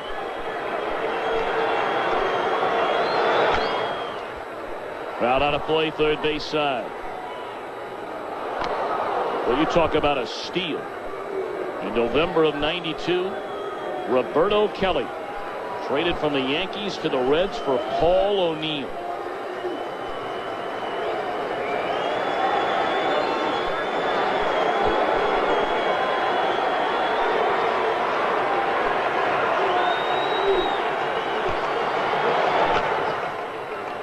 Still 2-2. O'Neill and Bernie Williams are the only Yankees to start every opening day game since 1993.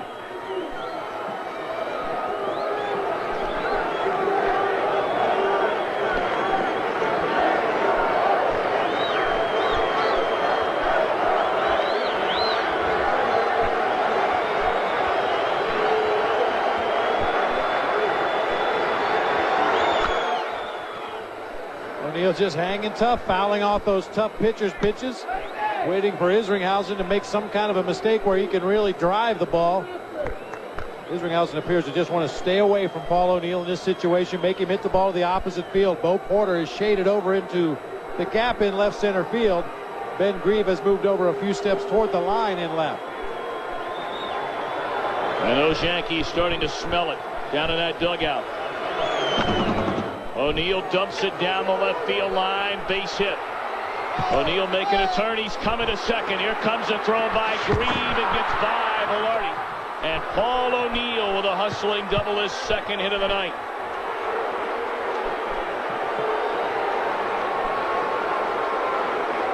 Well, we mentioned at the top of the show, Paul O'Neill nowhere near 100%, but you're going to get 100% of what he's got to offer Makes the turn at first base, decides he can take a chance. You see him clearly limping in there as he slides into the bag. The throw got away from Randy Velarde. Not sure if they would have had a play on O'Neill anyway, but once again, sloppy defense on the part of the A's. It won't be ruled an error, but it was a misplay.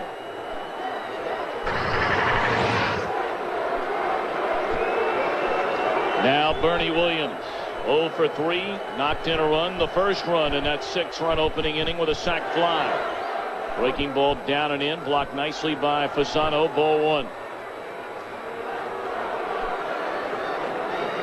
That run at second base, a huge run in this ball game right now. Anytime you can expand your lead to 3 runs, certainly gives your pitcher a lot more breathing room, takes away a lot of the options of the team that's coming from behind or trying to come from behind.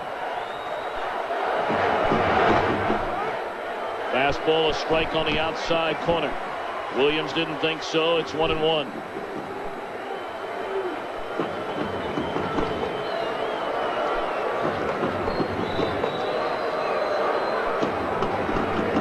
The two teams combined for 12 runs in the first 4 innings of this game. Neither team has scored over the last 4 innings. 1-2 now to Bernie Williams.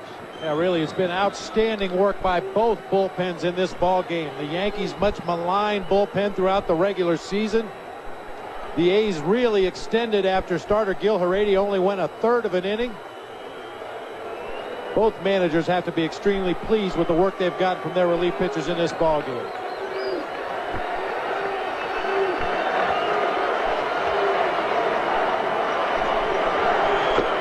Swing and a miss. And Williams gone on strikes, 1 away.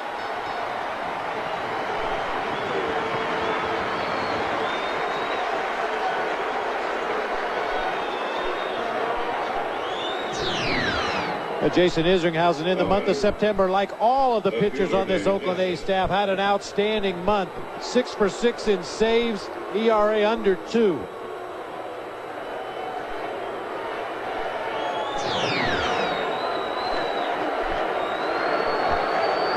Now David Justice. Breaking ball under the knees, 1-0. You would certainly anticipate Isringhausen pitching Justice extremely carefully right here. The base open down there at first base. Tino Martinez has grounded into 16 double plays on the season in the on-deck circle, although Tino is swinging a red-hot bat tonight. Chopped down to first, but foul.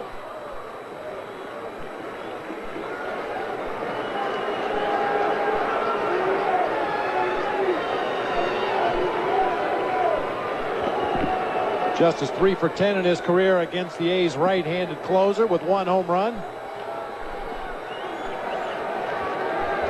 And we saw the home run that David Justice hit back in the 4th inning of this ball game against Kevin Appiah, reaching out over the plate and hooking a pitch that appeared to be off of the outside corner. Given that fact, I look for Isringhausen to throw him a lot of breaking balls in the dirt and try to jam him inside. 1-1. And he does jam him. Broke his back. Giambi will beat Justice to the bag for the second out of the inning. Our game tonight produced by Jeff Gallen, directed by Jim Lynch. Our associate director is Larry Lancaster. Our broadcast associate is Michael Fitzgerald. And we'd like to say a special thanks to Mark Zaguro in our graphics truck tonight. He is a teacher. He's been playing hooky, or at least he will be tomorrow, at Marcus Garvey Public School 44 in Brooklyn, New York. Pre-game show produced by Gary Lang, directed by Bob Levy. Thanks to our technical producer Craig Marlowe and our entire crew. They've worked so hard. Senior producer of Fox Sports is Bill Brown. The executive producers of Fox Sports are Ed Gorin and David Hill. Now Tino has had a big night for the Yankees. He looks at a strike. 3 for 4, a pair of doubles, has scored a run, has knocked in 3.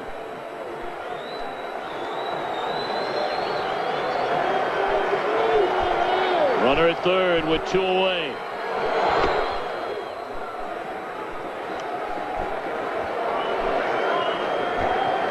Giambi would start things in the bottom half of the 9th inning. Will be followed by Olmedo Signs and then Miguel Tejada. Oakland's final shot in the bottom of the ninth.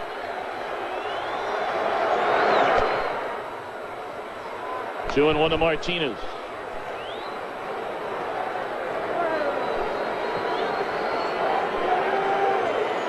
The Yankees have not won a deciding game in a division series, a league championship series, or a World Series in a non-strike year since '77. That one fouled out of play. They did so in the strike year when they had the 3-game playoff and they beat Detroit. But the last time in a non-strike year was '77. They won Game 5 of the LCS over Kansas City.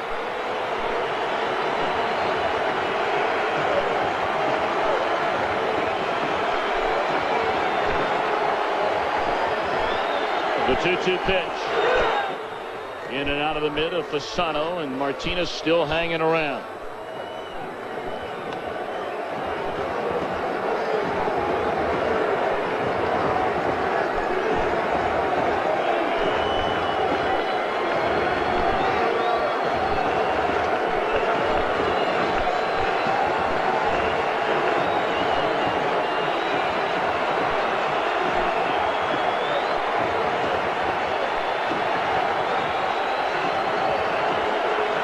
The 2-2 again.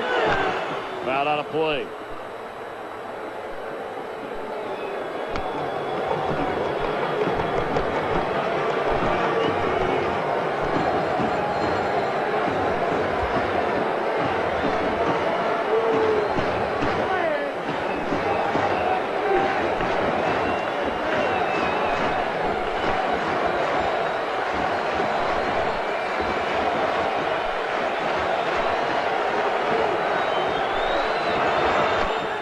Three balls and 2 strikes on Tino Martinez.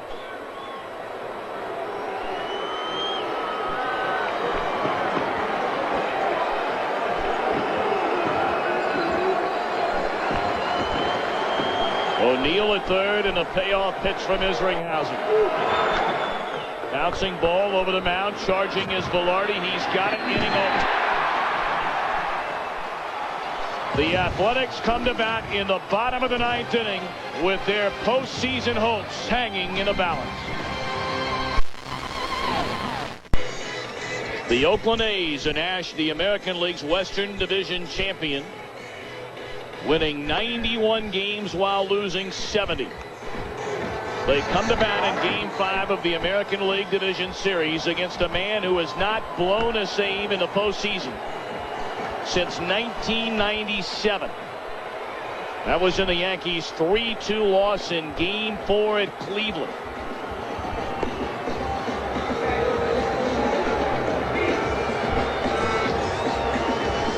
Clay Bellinger takes over in left field for David Justice. So the defense behind Rivera: Bellinger, Williams, O'Neill left, center, and right. Brocious, Jeters, Soho, and Martinez third to first. And Posada will give Mariano Rivera the signs here in the bottom of the 9th inning. The A's are down 2, but they have the heart of the order coming up. At this point, the A's goal is to just get a runner on base. Give them an opportunity to bring that tying run to the plate.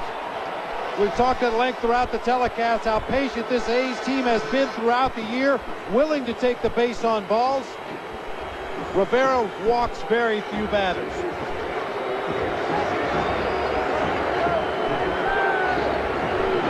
Giambi 1 for 3 is knocked in a run with a sac fly. Single to center his last time up.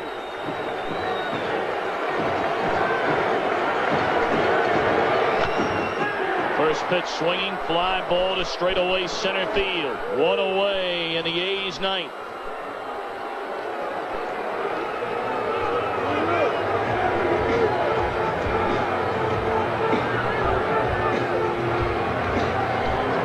Last team to come back from a 6-run deficit, the '96 Yankees, in Game 4 of that World Series against the Atlanta Braves. My old buddy Jim Leyritz with the home run against Mark Wohlers. Later, Wade Boggs with a bases loaded walk.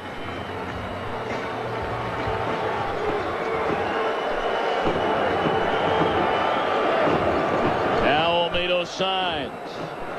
The A's down to their final 2 outs of the season. And a fastball knee high at 95 paints the inside corner.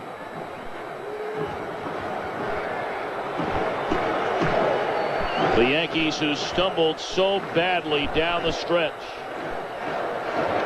only had a total of 87 wins during the regular season. That was good enough to win the American League East. But due to their troubles over the last 3 weeks, including 7 consecutive losses to end the season, it cost them home field advantage in the opening round. But with Seattle having won their series as the wild card over the Central Division champion White Sox. That one on the ground in the hole at short. Jeter follows, throws in time. Starting to say the Yankees, if they hang on and win, Bobby, they have home field advantage against Seattle. You know, it's been said about the Yankees down the stretch. A lot of critics were saying you can't just throw the switch and turn it on come postseason time. Well, the Yankees threw the switch in the first inning of this ball game, and the bullpen has come in and just stifled the Athletics' bats. A nice play by Jeter to stay with that ball in time to get the out at first base.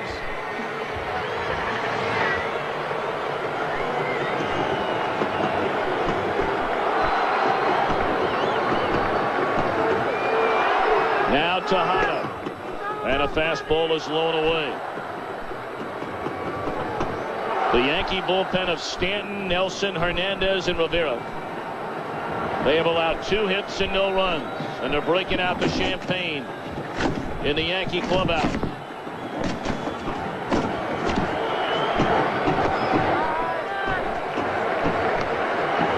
I wonder if the Yankees get a deal on that champagne, since they buy cases of it every year at this time. If they don't, they should. There will be champagne in the future of these Oakland Athletics down the road. They had a marvelous year, and they gave the Yankees all they could handle and then some in this series. Not to say that this game is over, but with 2 down and nobody on, and Rivera on the mound, they need to get something started quickly. But they have had a marvelous year.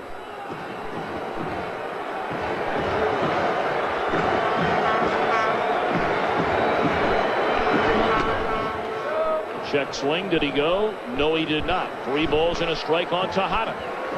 Trying to keep the inning alive for Eric Chavez.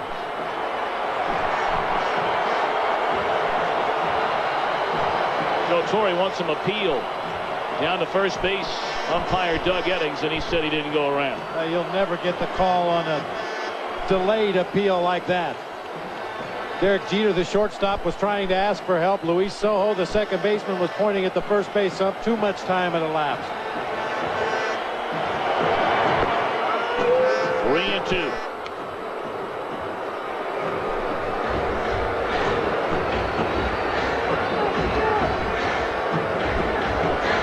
I don't see any signs of fatigue in the Yankees right now.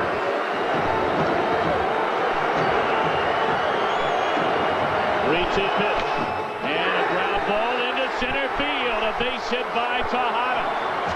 So the tying run will come to the plate here in the bottom half of the 9th inning.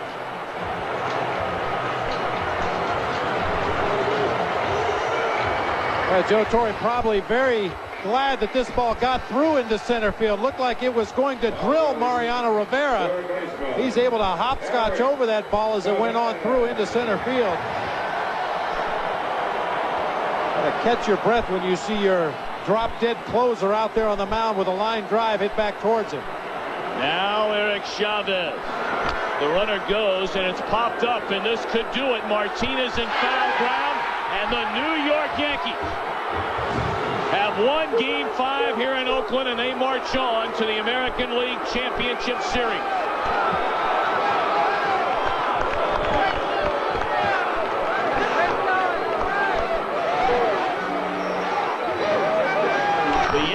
Flew all night to get here. They will fly all night tonight to go back. And I would imagine the plane ride home will be a lot better than the plane ride coming. Well, the Mets fans in New York have to stop partying now and allow the Yankee fans to begin their celebration.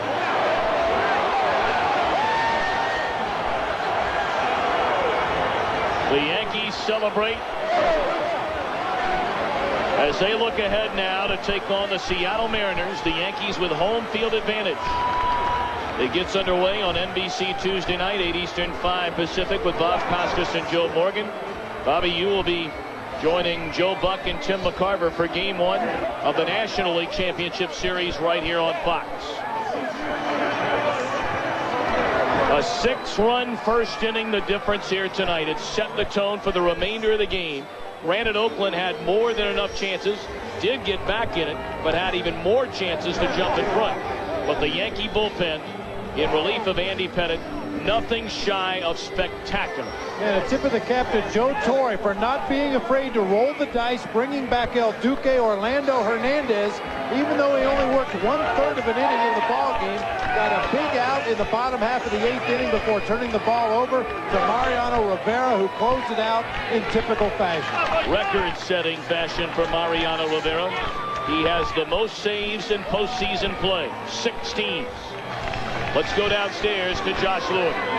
All right, Tom, thank you very much. Tino Martinez, you know, I tell you what, 3 hits tonight. You guys, so many times this last week, had your obituary prematurely written. You've got to feel great right now. Yeah, we sure do. We played hard. You know, the A's are tough. They came into this series really hot, swinging the bats well, and we knew we had our work cut out for us. But we never believed anything we read. We knew we got to go out there and play the game between the lines, and it worked out our way this time. How about for you? Your obit was kind of prematurely written, maybe too. 0 for 28 earlier on in the month of September. You survived it, and you had the big 3 hits tonight. Yeah, let's just play in New York. Your obituary is written every day if you have a bad day, so you just learn not to pay attention to it, just keep going forward and enjoying the moment.